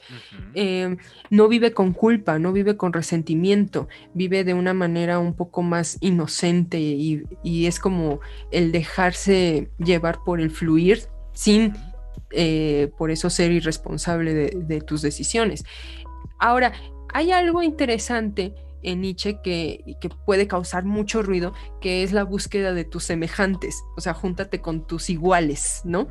No es lo mismo estar en el rebaño, ¿no?, que estar buscando personas de espíritu libre, lo cual es muy difícil, ¿no?, por estos parámetros que te está poniendo Nietzsche. Cuando lees así hablo Zaratustra, dices, no, bueno, así ya nadie quiere jugar contigo, señor Vigos, entonces mejor me voy, ¿no? Pero es interesante cuando leemos, insisto, a Lu Andrea Salome, porque dice, algo que menciona Nietzsche es la idea del contrato, y es un O sea, tienes una relación amorosa y cada determinado tiempo es como una renovación de votos, ¿no? Es una renovación del contrato. Entonces se establece que cada 2 años renuevan ese contrato. O sea, ¿qué pasa con esta relación? ¿Seguimos? ¿No seguimos? Cada quien por su camino, cada quien por su camino. ¿Seguimos? Ok, seguimos. O sea, como que ponen sus condiciones. Y eso es algo interesante, ¿no? Casi no se dice de esto sobre las relaciones, poner cada quien sus condiciones y a partir de eso llegar a un acuerdo. Uf, es dificilísimo estar buscando todo eso en cada una de las relaciones que estás trabajando. Es difícil, ¿no? Uno puede decir, ay, qué ingenuo, Nietzsche. Pero pues si estás buscando de alguna manera un equilibrio, una estabilidad, pues tal vez la única manera en la que puedes lograrlo es acordando o tratando de llegar a un acuerdo, ¿no? Que, o sea, ahí es como interesante, ¿no? Porque en esta idea de renovar como los votos y todo eso, me hace pensar en un par de cosas. Una es que no tengo las estadísticas así como claras, pero aparentemente ha habido una disminución, por ejemplo, en los matrimonios, ¿no? En Sí. nuestra época. Y no me refiero nada más a los religiosos, o sea, porque podría ser uno de la idea de, bueno, es que pues ahorita ya hay muchas personas que no quieren una boda religiosa, pero me refiero a los matrimonios en general. Hay, o sea, se podría criticar, o creo que se ha criticado por el lado de es que esta juventud que no entiende que las relaciones duran, pero también creo que hay que ser sinceros, ¿no? Y es que la gente cambia. Y pues no es lo mismo que a los 50 ya estuvieras pues en tus últimas, a que a los 50 estés a la mitad de la vida, ¿no? O sea, todavía te queden 20, 30 años, ¿no? También sería una pregunta si el gran problema es que me refiero a nuestra generación y las generaciones de abajo, no sabe pues arreglar las cosas, ¿no? O sea, y es más fácil, que este es un argumento que se dice, ¿no? Es que su generación no sabe arreglar las cosas y nada más tira y desecha, ¿no? O sea, entonces es como que las relaciones son desechables. Ahí vendría como una discusión. Y que nos pone Bruixa, que tomar autorresponsabilidad es lo más sano para la salud emocional, sin embargo hay que trabajarlo y es difícil, o sea, es bastante difícil ser responsable, ¿no? O sea, y como tomar, pues sí, tomar esta responsabilidad y de tus propios actos, ¿no? O sea, y las consecuencias de ellos. Pero bueno, no sé qué opines en esta idea, porque me parece interesante, ¿no? Creo que el contraargumento es que pues precisamente, y esta sería una pregunta un poco, nuevamente, donde podremos responderla con forma muy cínica, pero ¿qué tanto de nuestras relaciones va a durar para siempre, ¿no? ¿O es posible que algo dure para siempre? El sentido común nos dice que no, pero entonces, ¿por qué tratamos de hacer que el amor dure para siempre? ¿Y qué pasa cuando el amor se acaba también? Son creo que, ya sé que estoy diciendo varias preguntas, pero... No, sí, pero creo que la respuesta, siendo una schopenhaueriana amargada, es porque somos unos hongos asquerosos que nada más estamos ahí extendiéndonos. Porque somos unos ilusos, o sea, es que somos muy ingenuos los seres humanos, ¿no? Nos hacemos ilusiones. Eso también dice Schopenhauer, todo el tiempo te estás ilusionando. Crees en algo, te haces ideas y cuando te llega la realidad es completamente opuesto a como te lo estás imaginando. Es como de esos productos que te venden en internet y te ponen las fotos mega maravillosas y te llega el paquete y es una porquería, ¿no? Sí. Es exactamente lo mismo la realidad, ¿no? La mente nos juega chueco, siempre estamos viendo otras cosas y nos ilusionamos y tratamos de verle así como tienes de dos, ¿no? O el lado súper mega positivo o el lado sumamente negro de todo. Entonces siempre estamos polarizando, siempre estamos ilusionados. Dice Schopenhauer que estamos con este velo de malla porque no estamos viendo completamente bien en bruto la realidad. Entonces estamos haciéndonos de ideas falsas todo el tiempo. Y lo ves también con Madame Bovary, ¿no? O sea, ¿cuál es el gran problema de Madame Bovary? Es que se hace de ideas locas sobre el matrimonio y con sus amantes y está esperando algo que no le van a dar. Y es muy claro que no le van a dar, ¿no? Y aún así sigue. Y es así como que todos tenemos esta idea sobre más bien de ilusionarnos, esa es la palabra, de ilusionarnos, y a través de esa ilusión tratar de decir, así va a ser la realidad, y medir esa realidad. Y ahí es donde todo se desmorona, ¿no? ¿Por qué? Ujú. Porque la realidad no funciona como te la estás representando, ¿no? Siempre tiene Ujú. esos fallos, entonces no eres capaz de verlo, y entonces viene ahí la gran desilusión, el gran fracaso, la gran ruptura. Y otra parte, y ya con esto te doy la palabra porque Ujú. querías decir No, no algo, te apures. la otra cuestión es que me parece también que no sabemos comunicar lo que queremos, porque en el fondo no sabemos lo que queremos. Y esa es la parte más difícil, ¿no? Pero, o sea, concuerdo hasta cierto punto. O sea, creo que es cierto que no sabemos lo que queremos y que a veces nos lo topamos. Pensamos que no queremos algo y de pronto te lo topas de golpe y te das cuenta de que sí, no es como te lo esperabas, pero en un buen sentido en vez de en un mal sentido, ¿no? O sea, incluso con gustos me refiero, pueden no parecer tan importantes como una relación a largo plazo, pero no sé, o sea, creo que a todos les ha pasado de, ay, a mí no me gustaba tal materia de la escuela y luego pues me metí un poquito más y pues me di cuenta de que pues sí me gusta, ¿no? O sea, en mi caso, por ejemplo, la redacción, yo decía, ay, qué asco la redacción. Y empecé a aprenderla y fue, oye, pues sí está padre, ¿no? O sea, porque pues, digo, al final redactar es pensar y la forma en la que redactas es la forma en la que piensas, ¿no? Mientras más limpia sea, más sencillo de comunicarte y más sencillo de entender tus propios sentimientos, ¿no? Y aquí el problema es que quizá me parece, y no sé cómo pues le haces para untar esta idea de lo nietzscheano y de la responsabilidad y de lo del destino con lo que estabas diciendo, ¿no? O sea, de que pues, nos hacemos estas ideas y estos ideales y que no sabemos lo que queremos. Si no sabemos lo que queremos, entonces ¿cómo puedes tomar una decisión como la que está como lo que está planteando Nietzsche? ¿Sí me doy a entender? Sí, sí, sí.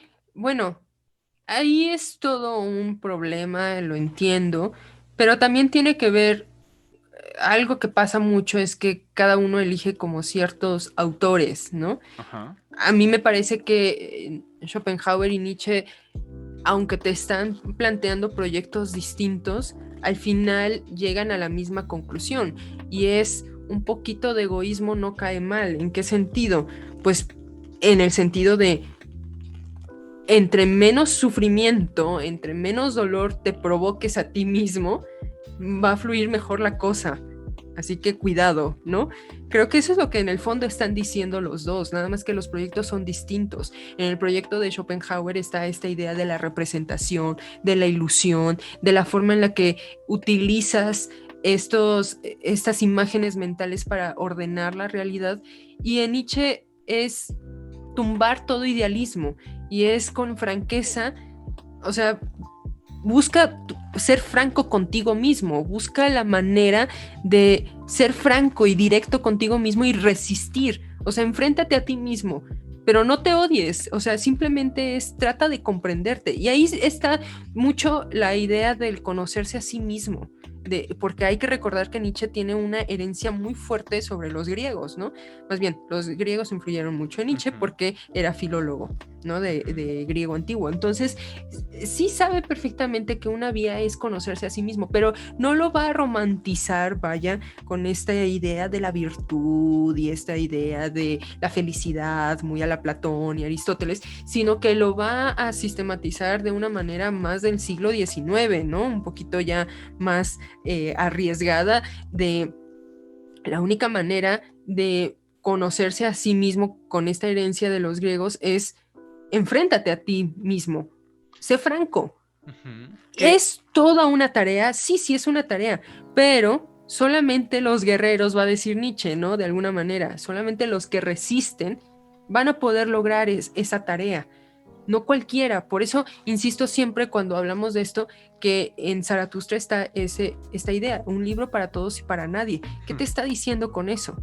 ¿Qué te está diciendo con eso? O sea, todo mundo puede entenderlo, pero ¿quién es capaz de llevarlo a cabo? Ahí está el gran meollo. Esa es la gran debilidad del ser humano, ¿no? Ahora, es bonito pensarlo, sí es muy bonito pensarlo y te motiva para hacer algunas cosas. A algunos no los motiva para nada Nietzsche, ¿no? Es un amor-odio ahí muy, muy extraño que hay en torno a esta figura, pero finalmente hay cuestiones ahí de uno elige los autores que más sienta empatía, más resonancia con lo que piensa. Alguien me podría decir que es mejor Kant, ¿no? Porque hay imperativos categóricos, o sea, hay reglas, hay ideas que te guían la forma en la que tienes que procesar las reflexiones y la manera en la que tienes que actuar, y puede funcionar. Algunos otros vamos a decir, no, gracias, señor, suélteme, déjeme ser libre, ¿no? Me está lastimando. Entonces, no creo que haya una respuesta clara, sino con esta idea de conjuntar Schopenhauer y Nietzsche, me parece que es muy claro en el sentido de hay que buscar el menor dolor posible. Las vías son distintas, pero finalmente creo que los dos están diciendo lo mismo. Que es interesante, y esto me acaba de hacer clic hasta este momento, que precisamente esto de conócete a ti mismo es lo que yo trato de mencionar con lo de criterio. O sea, y no me había dado cuenta de que está dicha de otra forma, pero es la misma idea de fondo, ¿no? O sea, aprende de ti mismo, o sea, y adquiere ese criterio conociéndote a ti mismo, ¿no? Ahora me regreso un pasito con esto que estabas mencionando del egoísmo. Y es porque es algo que se debate mucho, ¿no? ¿Puede haber egoísmo en el amor? ¿No sería el amor, por definición, el opuesto del egoísmo? O sea, eso lo lanzo, no digo que tenga que ser o que no, pero es llamativo, ¿no? ¿Cómo congenias la parte del egoísmo con una idea del amor que en teoría parecería que es el entregarte sin demasiado, ¿no? O sea, sin estarlo como dando demasiada vuelta. ¿O es que esta idea del entregarte en forma ciega es errónea? O sea, hay como un contraste ahí. ¿Qué opinas? Claro. Varias cosas. En primer lugar, no recuerdo si era Lacan, pero creo que Lacan decía que la relación amorosa, o sea, el enamoramiento no existe, simplemente como una forma de proyectar tu objeto de deseo. La verdad es que concuerdo con esa idea, ¿no? Porque todo el tiempo estás proyectando algo que tú no puedes tener o algo que deseas ver en la otra persona. Y cuando estás haciendo eso, pues es obvio que estás firmando la carta de renuncia de toda posibilidad, porque exigir de esa manera y también pensar que el otro es como tu complemento para todo, es negar completamente la individualidad. O sea, tú mencionabas, por ejemplo, que la relación amorosa es como un equipo, ¿no? Me parece que eso se acerca más a la idea de Platón, ¿no? A la idea de ambos se tienen que mejorar. Ahora, ¿qué es mejorar? Ese es el gran megollo del asunto. Esa es la parte difícil. Es mejorar, porque uno puede decir, mejorar es decirle al otro que deje de trabajar porque le están pagando menos, ¿no? Pero no está midiendo las consecuencias de que si el otro deja de trabajar, pues el otro entonces tendría que trabajar, porque si no, entonces ¿cómo se van a mantener, ¿no? Al menos que alguien les esté dando dinero ahí, ¿no? Ahí sería como, ok, esa es la solución. Pero, renuncia y ¿qué haces? ¿No? Son cuestiones que dices, ¿qué es mejorar? Esa es una gran pregunta. ¿Qué estamos entendiendo por mejorar? ¿Qué estamos entendiendo por acercarnos a la verdad? ¿Qué estamos entendiendo por hacer mejor y sacar lo más virtuoso del otro? La cuestión aquí es el egoísmo. A mí me parece que hay dos tipos de egoísmo, ¿no? El egoísmo funcional y el egoísmo disfuncional. No sé si eso sea adecuado decirlo, pero no tengo otra manera de explicarlo, porque el egoísmo funcional es aquel que sabe que hay cuestiones, hay acciones que pueden hacerse en conjunto y hay otras que no se pueden hacer en conjunto. Y cuando no se pueden hacer en conjunto, tienes que respetar esa independencia del otro, porque el otro no es tu objeto, el otro no te pertenece, ni tú le perteneces al otro. Entonces, solo en esa medida, solo en esa brecha, creo yo, es donde te da la posibilidad de construir algo. Hay algo que menciona mucho Michel Onfray, que es la cortesía. eso es algo que se nos ha olvidado mucho también en nuestras relaciones. No somos realmente corteses, no somos realmente, no estamos dispuestos a escuchar al otro, no estamos dispuestos a saber qué opina, qué siente, no lo procuramos. Entonces, ahí también es una forma del egoísmo funcional, ¿no?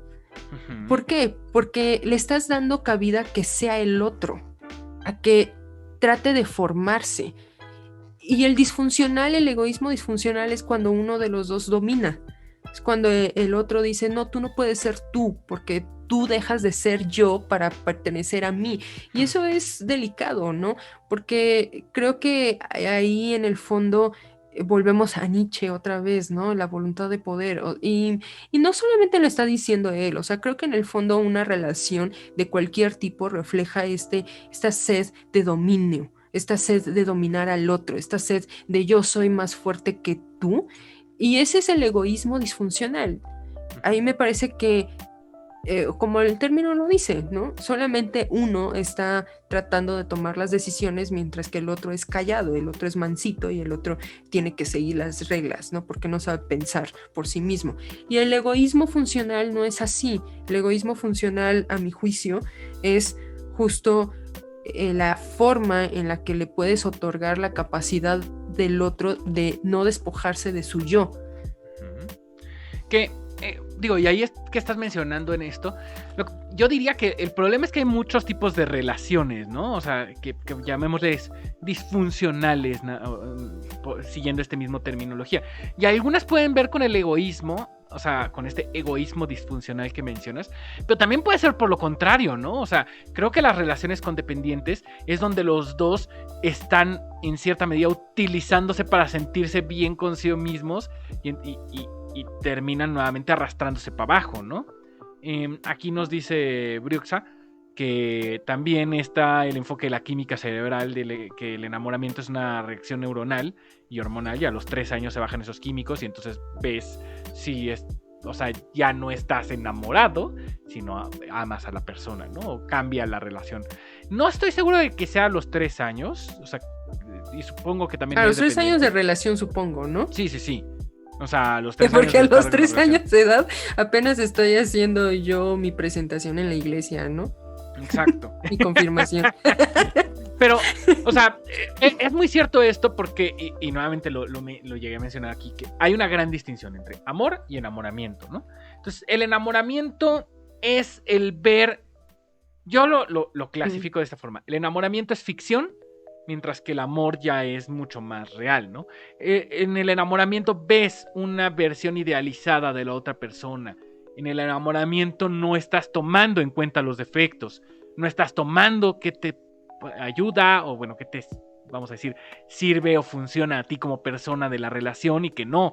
O sea, y puedes llevarlo a un pedestal. Esto se puede llegar, porque las cuestiones donde el amor, ahora sí que Love Gone Wild, o sea, el amor que se te sale de las manos, son de miedo de pronto, ¿no? Nuevamente cuando ves este tipo de relaciones en las que se están ahorcando mutuamente o que llegan a unos grados de violencia extremos, ¿no?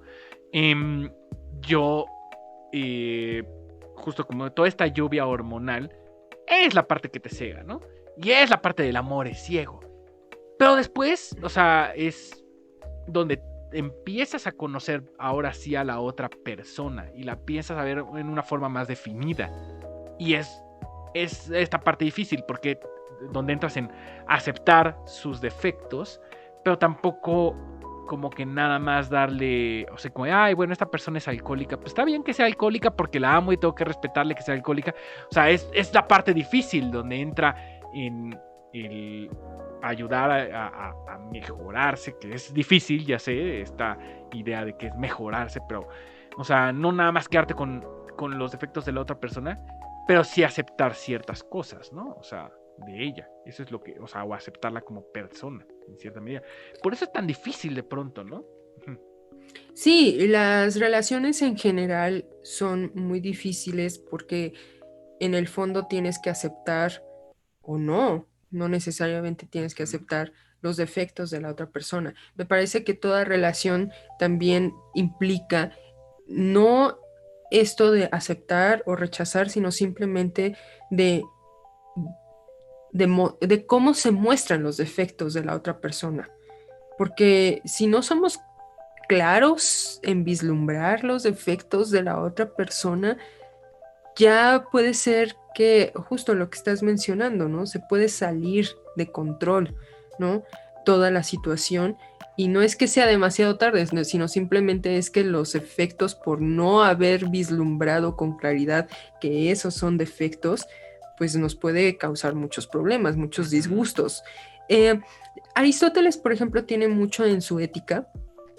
En el Tratado 2 sobre ética, desglosa lo que son las virtudes, que es el término medio, los defectos, los vicios, los extremos, ¿no? de nuestras acciones. Y aunque parece así como un catálogo que luego un libro de autoayuda podría abusar de él, ¿no? La verdad es que pareciera que te está marcando ahí como un catálogo de las acciones y tú como tu recta de... Ajá, exactamente. Tu rectita así de a ver cuántos pasos estás hacia los números negativos y hasta cuántos pasos estás en el número de las acciones excesivas. Me parece que, aunque pareciera así como muy... pareciera que me está limitando el señor Aristóteles, es una buena guía en el sentido de para ponerte a reflexionar qué es lo que estás haciendo. En ese sentido me parece plausible el libro 2 de Ética de Aristóteles, porque te pone a reflexionar, bueno, ¿qué es esto de la ambición? ¿Qué es esto de la extravagancia? ¿Qué es esto de la prudencia? ¿Qué es esto de la sinceridad? O sea, ¿qué realmente implica cada una de estas acciones y cada una de estas ideas conforme estoy tomando mis decisiones y conforme estoy adquiriendo experiencias de esta vida? Y me parece que en ese sentido, cuando alguien, si sigue como estos parámetros de Aristóteles, pues alguien que no está buscando el equilibrio entre sus tomas de decisiones, que por más que tiene experiencias, por más que le pasen las mismas acciones, no aprende de algo, pues es llamativo, ¿no? Simplemente es llamativo y eso es algo que me parece que tendríamos que reflexionar más, porque...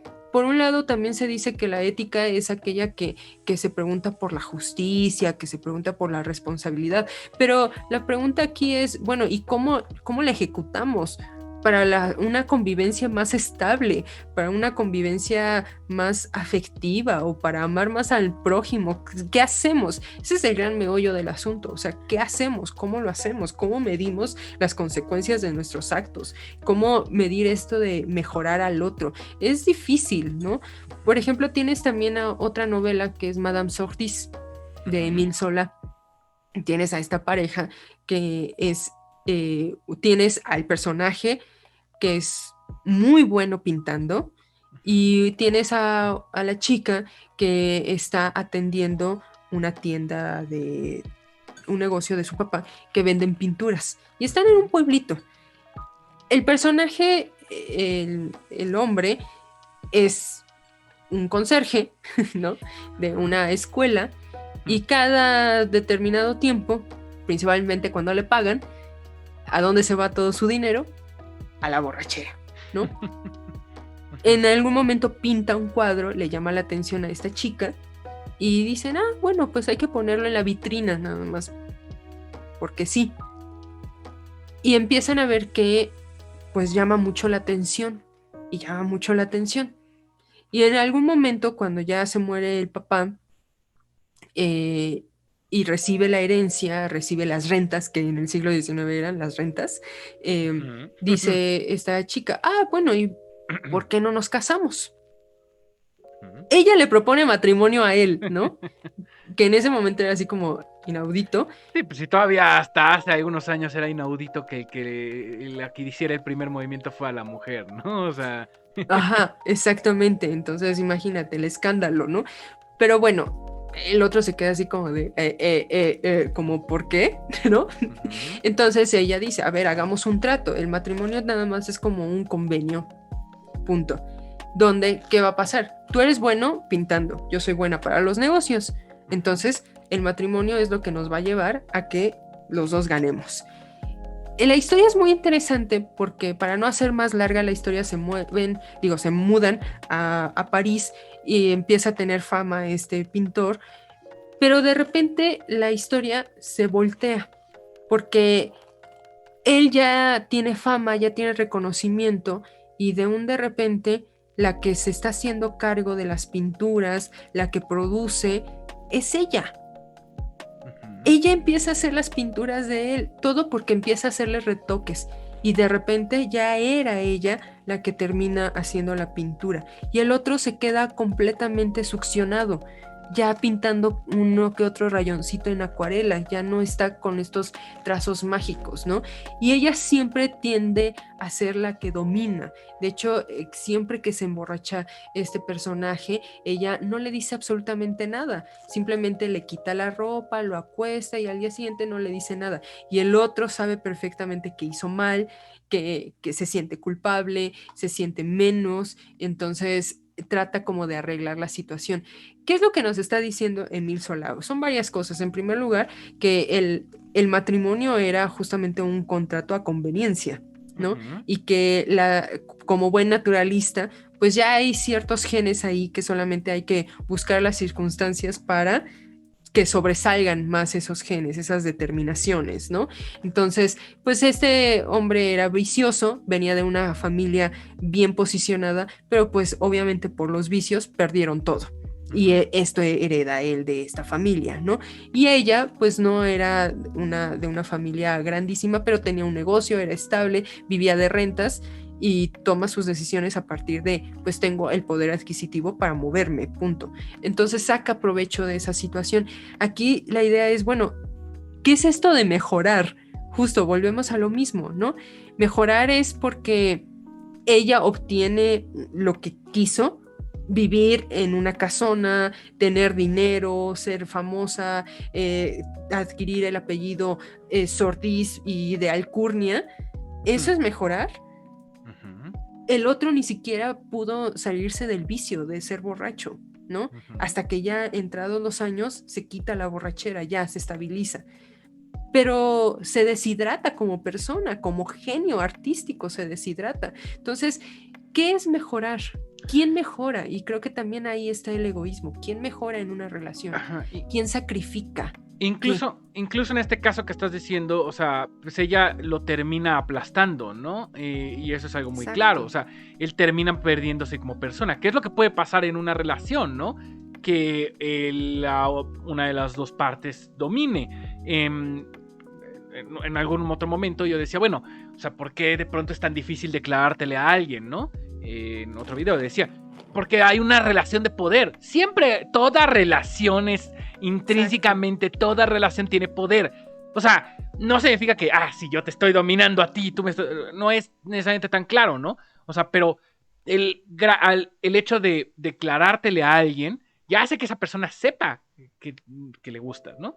Y si a esa persona te dice, no, pues yo no estoy interesado, no estoy interesada, o sea, ya se desnivela la relación, ¿no? Hay un cambio ahí, hay una fluctuación. En este caso, por ejemplo, es en cómo ella se va apropiando de todo él hasta secarlo, ¿no? O sea, secarle, quita el genio artístico, o sea, incluso su motivo de ser, vamos a decirlo así, ¿no? O sea, se apropia de la otra persona en todos sus aspectos. O sea, no nada más se apropia del nombre, se apropia de todo lo que formaba la otra persona y termina como generando esta dualidad, ¿no? Es llamativo también esto de que él se sienta mal cuando se emborracha y que ella es la que no le dice nada. O sea, porque se vuelve también en una forma de dominación, ¿no? O sea, es chistoso. También es chistoso que, digo, y no por nada lo hace un genio como Émile Zola, o sea, que lo meta desde el punto de vista de la figura femenina, ¿no? Porque es normal como que se utilice del otro lado. Un poco como lo veríamos, por ejemplo, en Casa de Muñecas, donde la que está siendo completamente dominada es la protagonista, Nora.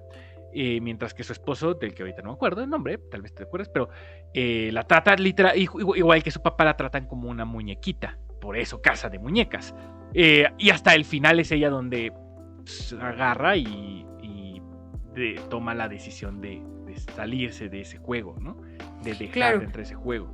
Ajá. Que hay dos finales ahí con Ibsen en Casa de Muñecas. Sí. Uno es que no sale Nora y otro es el que sí se sale de la casa. El final donde se sale de la casa es brillante, porque justo es cuando dice, basta, o sea, hasta aquí, punto. Ya he estado sometida a mi padre porque fui su muñequita, ahora fui la muñequita de mi esposo, basta. O sea, la muñequita ya no es muñequita, ya es una persona, punto, ¿no? Que algunos lo jactan de feminismo ahí, ¿no? De la liberación femenina, pero bueno, es muy claro que Ibsen no estaba pensando en eso, y hay razón, ¿no? O sea, de Ibsen, ahí está documentado, no es porque yo lo esté defendiendo de otra manera, sino que Ibsen no estaba buscando eso, simplemente estaba retratando las contradicciones sociales, ¿no? Que hay.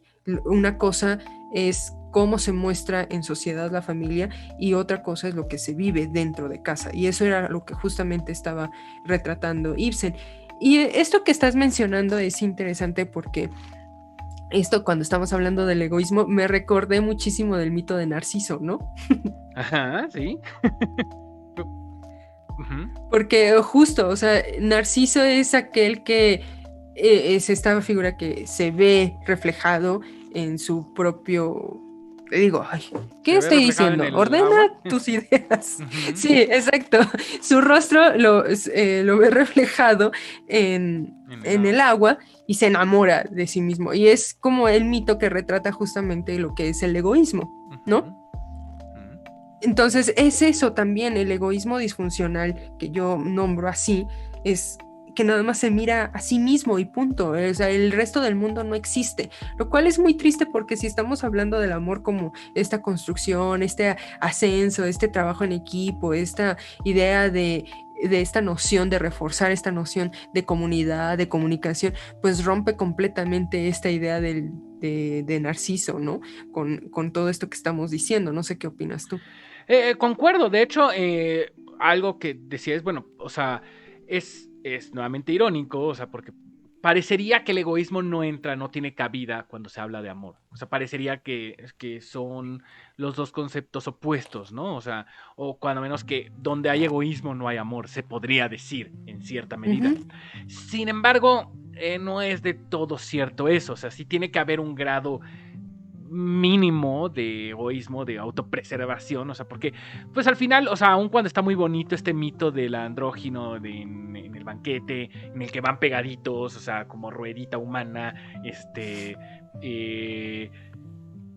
realmente no podemos vivir así, ¿no? O sea, nuevamente lo que generas es una codependencia, y esta codependencia puede llevarte a jalar para abajo, ¿no? O sea, a hundirte en lugares pues, muy oscuros, ¿no? En una obra como Yasumi Pum Pum o Buenas noches Pum Pum, se retrata algo así, se juega con la idea de la niña prometida o la mujer prometida o el amor prometido, que es como muy clara en el cine, ¿no? O sea, es como este amor destinado a ser, ¿no? Y desde chicos hay una relación entre el protagonista, Pum Pum, y una niña que se llama Aiko, y van a estarse cruzando a lo largo de su vida, ¿no? Y hasta llegar a volver un poco como dependientes el uno del otro, que tiene mucho que ver también con la relación familiar que tienen y su vida. O sea, es una saga muy larga de 13 o 14 tomos, no me acuerdo en este momento, pero, o sea, que son una madre así cada tomo, ¿verdad? Pero la exploración es muy interesante, porque también te puedes ir por el otro lado, ¿no? O sea, en el lado donde es mero egoísmo y entonces tú estás precisamente dominando a la otra persona. Es donde, o sea, y lo mencionabas hace poco, ¿no? De Platón, Aristóteles, que pues tienen esta idea del justo medio, ¿no? O sea, de, ok, yo no puedo ser muy egoísta, pero tampoco puedo ser nada egoísta. Tengo que, como decías, es como ponerle un puntito hasta que quede la balancita así, ¿no? Como en Thanatos en los Avengers, ¿no? O sea, perfecto balance. O sea, lo cual también es, creo que un poco irreal, seamos sinceros, ¿no? Pero... Claro que, perdón, en ese sentido es muy plausible lo que está diciendo Aristóteles, de no está buscando que todos logremos esa perfección, sino que nos acerquemos, que aspiremos a acercarnos cada vez más, a aplicar, a acercarnos más al ideal del término medio, al ideal de la virtud. Y eso está padre, porque justo conforme te vas haciendo de más experiencias, lo que se esperaría de ti es que mejoraras esas partes, esos defectos, ¿no? Claro que es muy iluso eso también, pensarlo, ¿verdad? Pero por algo tienes racionalidad, dice Aristóteles. Pero no sé por qué iluso pensarlo, o sea, no sé si iluso es como yo lo definiría. Es difícil. ¿Ingenuo? O sea, quizá como que todo mundo pueda acercarse a eso, o sea, no lo sé. O sea, porque tienes todavía además otras constricciones, ¿no? O sea, que te llevan. Pero lo que me parece interesante es cómo, o sea, puede ser excesivamente honesto, ¿no? Entonces, que alguien te dice, oye, ¿cómo me veo? Te ves horrible, asquerosísimo. Bueno, o sea, estás pasándote de honesto, ¿no? O sea, te está faltando también un poco lo del tacto. O puede ser, o sea, cosas que podrían parecer una virtud en un inicio, o sea, en un exceso, como que se transforman, ¿no? Incluso en esto de, no tengo nada de egoísmo y vivo para la otra persona, entonces no vives para ti y dejas de ser tú. Claro. Por otro lado, aquí está como esta idea nuevamente de la ficción, ¿no? Y de cómo a través de la ficción entendemos en cierta medida el mundo a través de la ficción, o hay cosas que la ficción imita del mundo y que nosotros imitamos la ficción. Tú ya mencionaste 2-3 momentos Madame Bovary. Y una de las cosas muy importantes es que Emma Bovary, o sea, todo el gran problema que lleva es a partir de la forma en la que cree que debería de ser el amor, la forma en la que cree que se comporta el mundo, sacada de novelitas rosas y de el romanticismo más extremo, en el que, o sea, pues sí, me va a raptar el pirata y vamos a tener aventuras, o sea, y lo que se le olvida, y es lo que, donde pone el dedo en la llaga Flaubert, es, o sea, pues sí, pero ¿cuántas veces ves en la televisión que tu personaje pase al baño, no? O sea, ¿cuántas veces ves que vivan algo cotidiano y sin gran momento de aventura? Porque al final, incluso si toda tu vida es una aventura constante, la aventura se termina transformando en nada. O sea, termina transformándose en lo cotidiano. Pierde el interés o el brillo de la aventura. Lo mismo que iba a pasar con las relaciones, ¿no? O sea, después de 40 años de casado, pues ya la otra persona es, pues, o sea, algo, una costumbre. Lo cual es triste pensarlo así, ¿no? O sea, la persona la que amé durante todo este tiempo es ahora solo una costumbre. Llamativo, ¿no? Cómo va creciendo. Y insisto mucho en la idea de la ficción, porque lo platicamos un poquito con Shakespeare, ¿no? ¿Qué tanto de nuestra idea del amor viene de Shakespeare? Esto de que Shakespeare haya inventado el amor, ya lo discutimos en ese podcast de Shakespeare. Y decíamos, o sea, sí, tiene algunas cosas, pero no es como que todo el amor esté inventado por Shakespeare. Pero es muy bueno retratándolo, sobre todo este enamoramiento hormonal juvenil que Romeo y Julieta, ¿no? O también los celos, como lo vemos con Otelo. Con Otelo.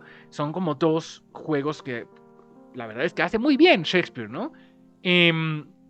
Pero yo creo que, y es donde es peligroso, comerte todas las ideas de amor que se están dando, o sea, y es también chistoso ver qué tan prevalente es, ¿no? Como incluso entra en cosas donde parecería que no tiene cabida, o que no. Ahorita, por ejemplo, que está un poquito de moda WandaVision, ¿no? En donde vemos los personajes de los Avengers, o sea, la Scarlet Witch y la Bruja Escarlata y Vision, como tienen su familia, ¿no? O sea, y ya sé que no, ahí no se queda nada más la serie, pero, o sea, es interesante casi como hacer un sitcom de superhéroes, ¿no? Donde es como la vida divertida entre estos dos que pues, normalmente son superhéroes, pero aquí lo estás viendo en su cotidianidad. Es interesante, y nuevamente por cómo esto de el amor lo conquista todo. Pues puede ser, pero también puedes llevarte a cosas muy obscuras. Pero no sé qué opinas. Sí, claro. Por eso me parece que, regresando a los clásicos, Platón, em, algo que dice me parece muy sustancioso, que el amor es aquel que te va a motivar a mirar hacia el bien, ¿no? Hacia acciones buenas. El problema es que estamos entendiendo por bueno y que estamos entendiendo por malo. En ese sentido es donde ya podemos problematizar lo que está diciendo Platón. Pero más allá de eso, Ujú, lo cierto es que la forma en la que se muestra el otro revela que también el amor es un concepto que está ligado con el misterio. No sé si te hace sentido eso. Me recuerda muchísimo, por ejemplo, a lo que hace de análisis Byung-Chul Han con la idea de Eros, ¿no? ujú, La agonía de Eros para Byung-Chul Han es que hay una diferencia muy radical en la forma en la que se ha tratado a este concepto de Eros, de amor, y cómo actualmente estamos concibiendo el amor. Entonces, ¿qué es lo que está diciendo? Por un lado, tenemos que antes las personas no se mostraban con tanta transparencia, ujú. con tanto cinismo, sino que había tiempo para develar, para revelarse, para mostrarse. Es decir, había todavía esta sensación de guardar secretos. Ahora, con estas nuevas tecnologías nos mostramos completamente, nos desnudamos completamente, ¿no? Nos Ujú. estamos mostrando, exhibiendo.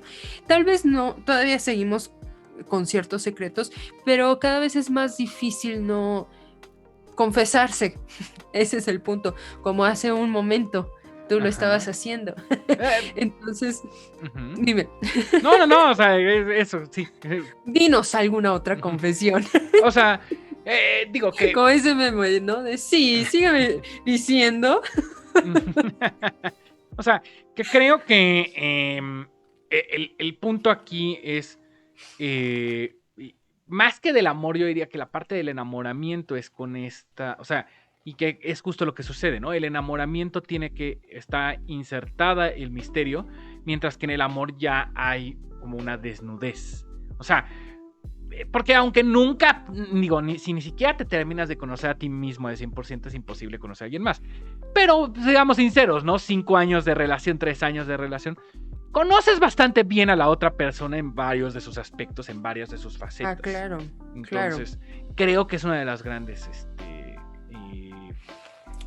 Lo que está diciendo Byung-Chul Han es que ahora con esta idea de las redes sociales nos estamos mostrando y ya es más fácil para nosotros eh, exigir o buscar información, encontrar información de la otra persona, porque simplemente checamos sus redes sociales y ya con eso, con lo que como se muestra en las redes sociales, ya sabemos qué tipo de persona es y si queremos su contacto o no, si le vamos a mandar un mensaje o no.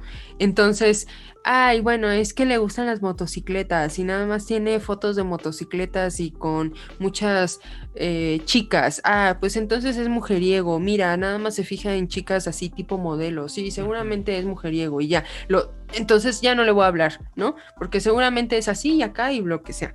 Ay, mira, no publica nada, entonces es un antisocial. Seguramente es un nerd o un geek, ¿no? O seguramente es bipolar o algo, ¿no? Empiezas a decir tonterías sobre esa persona. Sí, El punto es, ¿cómo? o tiene de foto de perfil monitos chinos, entonces seguramente es un... ajá. Sí, exactamente. Entonces dices, lo que plantea Byung-Chul Han es, dices, ok, con lo que estás haciendo es simplemente estás revisando las redes sociales y ya no tienes esta disposición de tratar de entablar a la otra persona con una conversación, con una invitación, de tratar de descubrir quién es esa persona, quién es ese otro, porque ya con lo que ves en las redes sociales, con esa transparencia, con esa imagen pornográfica, porque nada más se está mostrando, se está exhibiendo, con esa sensación ya te quedas, ¿no? Y entonces quitas completamente esa posibilidad de acercarte al otro, de convivir con el otro, porque ya te hiciste de una serie de juicios, cosa que no pasaba cuando no teníamos estos medios. El punto es que había más misterio, había más secreto, era como una forma de decir, ok, te voy a dar tu tiempo, te voy a dar tu espacio para la forma en la que te estás mostrando, ¿no? Y en ese sentido hay una gran diferencia, porque lo que vemos en red lo asumimos como si fuera real, y toda esta parte de la experiencia, toda esta parte de tomarse el tiempo para conocer a la otra persona, con todas sus mentiras, con todas sus facetas, con todos sus obstáculos, con todos sus defectos, ya, o sea, se vuelve en un instante, porque como se muestra en las redes sociales, te haces de un juicio, cosa que antes te tomaba tiempo. Y ahí es otro concepto interesante que tal vez en algún momento valdría la pena indagar un poco más, es esto del tiempo, cómo estamos concibiendo el tiempo, por qué hay que pensar sobre el tiempo, ¿no? Y cómo el tiempo también se liga con esta forma de relacionarte con el otro, de tratar de desvelarlo, de tratar de revelarlo, ¿no? Y de mostrarte ante el otro. Eso es interesante, me parece, la forma en la que lo está diciendo Byung-Chul Han, que sí es un cambio, lo vemos con todas estas aplicaciones, pero aún así te habla mucho también de la forma en la que nosotros nos estamos mostrando ante el mundo. Y creo que también esa es otra parte importante del concepto de amor. El amor también es una forma de mostrarte ante el otro o al mundo, ¿no? Ante los ojos de los demás. Una forma de relacionarnos con los demás en Sí, ese punto, muy bien. yo diría. Y Sí. creo que precisamente, digo, lo mencionó Arce, pero ya lo habías dicho tú, de lo de Byung-Chul Han y el concepto de pornografía y erotismo, y como las diferencias, ¿no? Que hay también de relacionarte, que yo creo que en lo común no te llegas a abrir de la misma forma con todo mundo. Y pues bueno, yo creo que con eso podríamos ir como cerrando por el día de hoy. No sé qué opines, si hay algún punto que quisieras tratar. Sí, hay muchos otros puntos que quiero tratar. No, sí, no, yo... ¿Cómo crees? Es broma. No, estoy de acuerdo. Por este momento podemos así dar, pues ya por concluido, terminado este segmentito sobre el amor, que mañana es 14 de febrero. Ya nos pueden contar cómo solían antes de la pandemia celebrar y pensar del amor, y ahora en tiempos de pandemia, qué piensan, cómo pasan el tema del amor, cómo pasan 14 de febrero. Y algo que no mencioné, que esta idea del amor platónico nace del Renacimiento, pero se debe mucho a Marcello Ficino, que es un autor renacentista que rescata los diálogos de Platón, y es ahí donde surge este mito del amor platónico como algo imposible, ¿no? Sí, es interesante. Que es un poco como este amor imposible y puro en cierta medida, ¿no? Exacto, exactamente. Es interesante ese movimiento en el tablero de las ideas. ¿No? Y bueno, Arce nos menciona que una película interesante, que hay una película que se llama El Círculo, en el que se trata todo este tema de la transparencia social. Ahí la dejamos como recomendación por si les interesa. Sí, esta idea de pasar o no pasar solo el 14, pues bueno, pues si tienen, estamos todavía en pandemia, entonces les recomiendo no salir, pero pues si tienen su pareja, pues espero que se la pasen muy bien, y si no, pues tienen aquí para reflexionar. Pero precisamente, si no quieren reflexionar, de todos modos escúchenos y diviértanse un ratito. Exactamente. Pero bueno, entonces pues les recuerdo que nos pueden seguir en Twitch, se pueden suscribir a YouTube, también ahí estamos subiendo videos de los podcasts y videos individuales que Ceci luego empezará a subir también, hay algunos míos. Y pues bueno, pueden seguirnos en redes sociales y dejarnos sus comentarios, qué opinan del amor, o sea, concuerdan un poco con las definiciones que vimos, no concuerdan, y pues déjenos sus opiniones en los comentarios y nos vemos en la próxima. Sí, queremos leerlos, y recomiéndenos también temas, autores, cosas que queramos que quieran que hablemos aquí. Ay, estoy hablando muy torpe. Mejor ya nos vamos. Adiós, filósofos de closet. Hasta luego. Bye.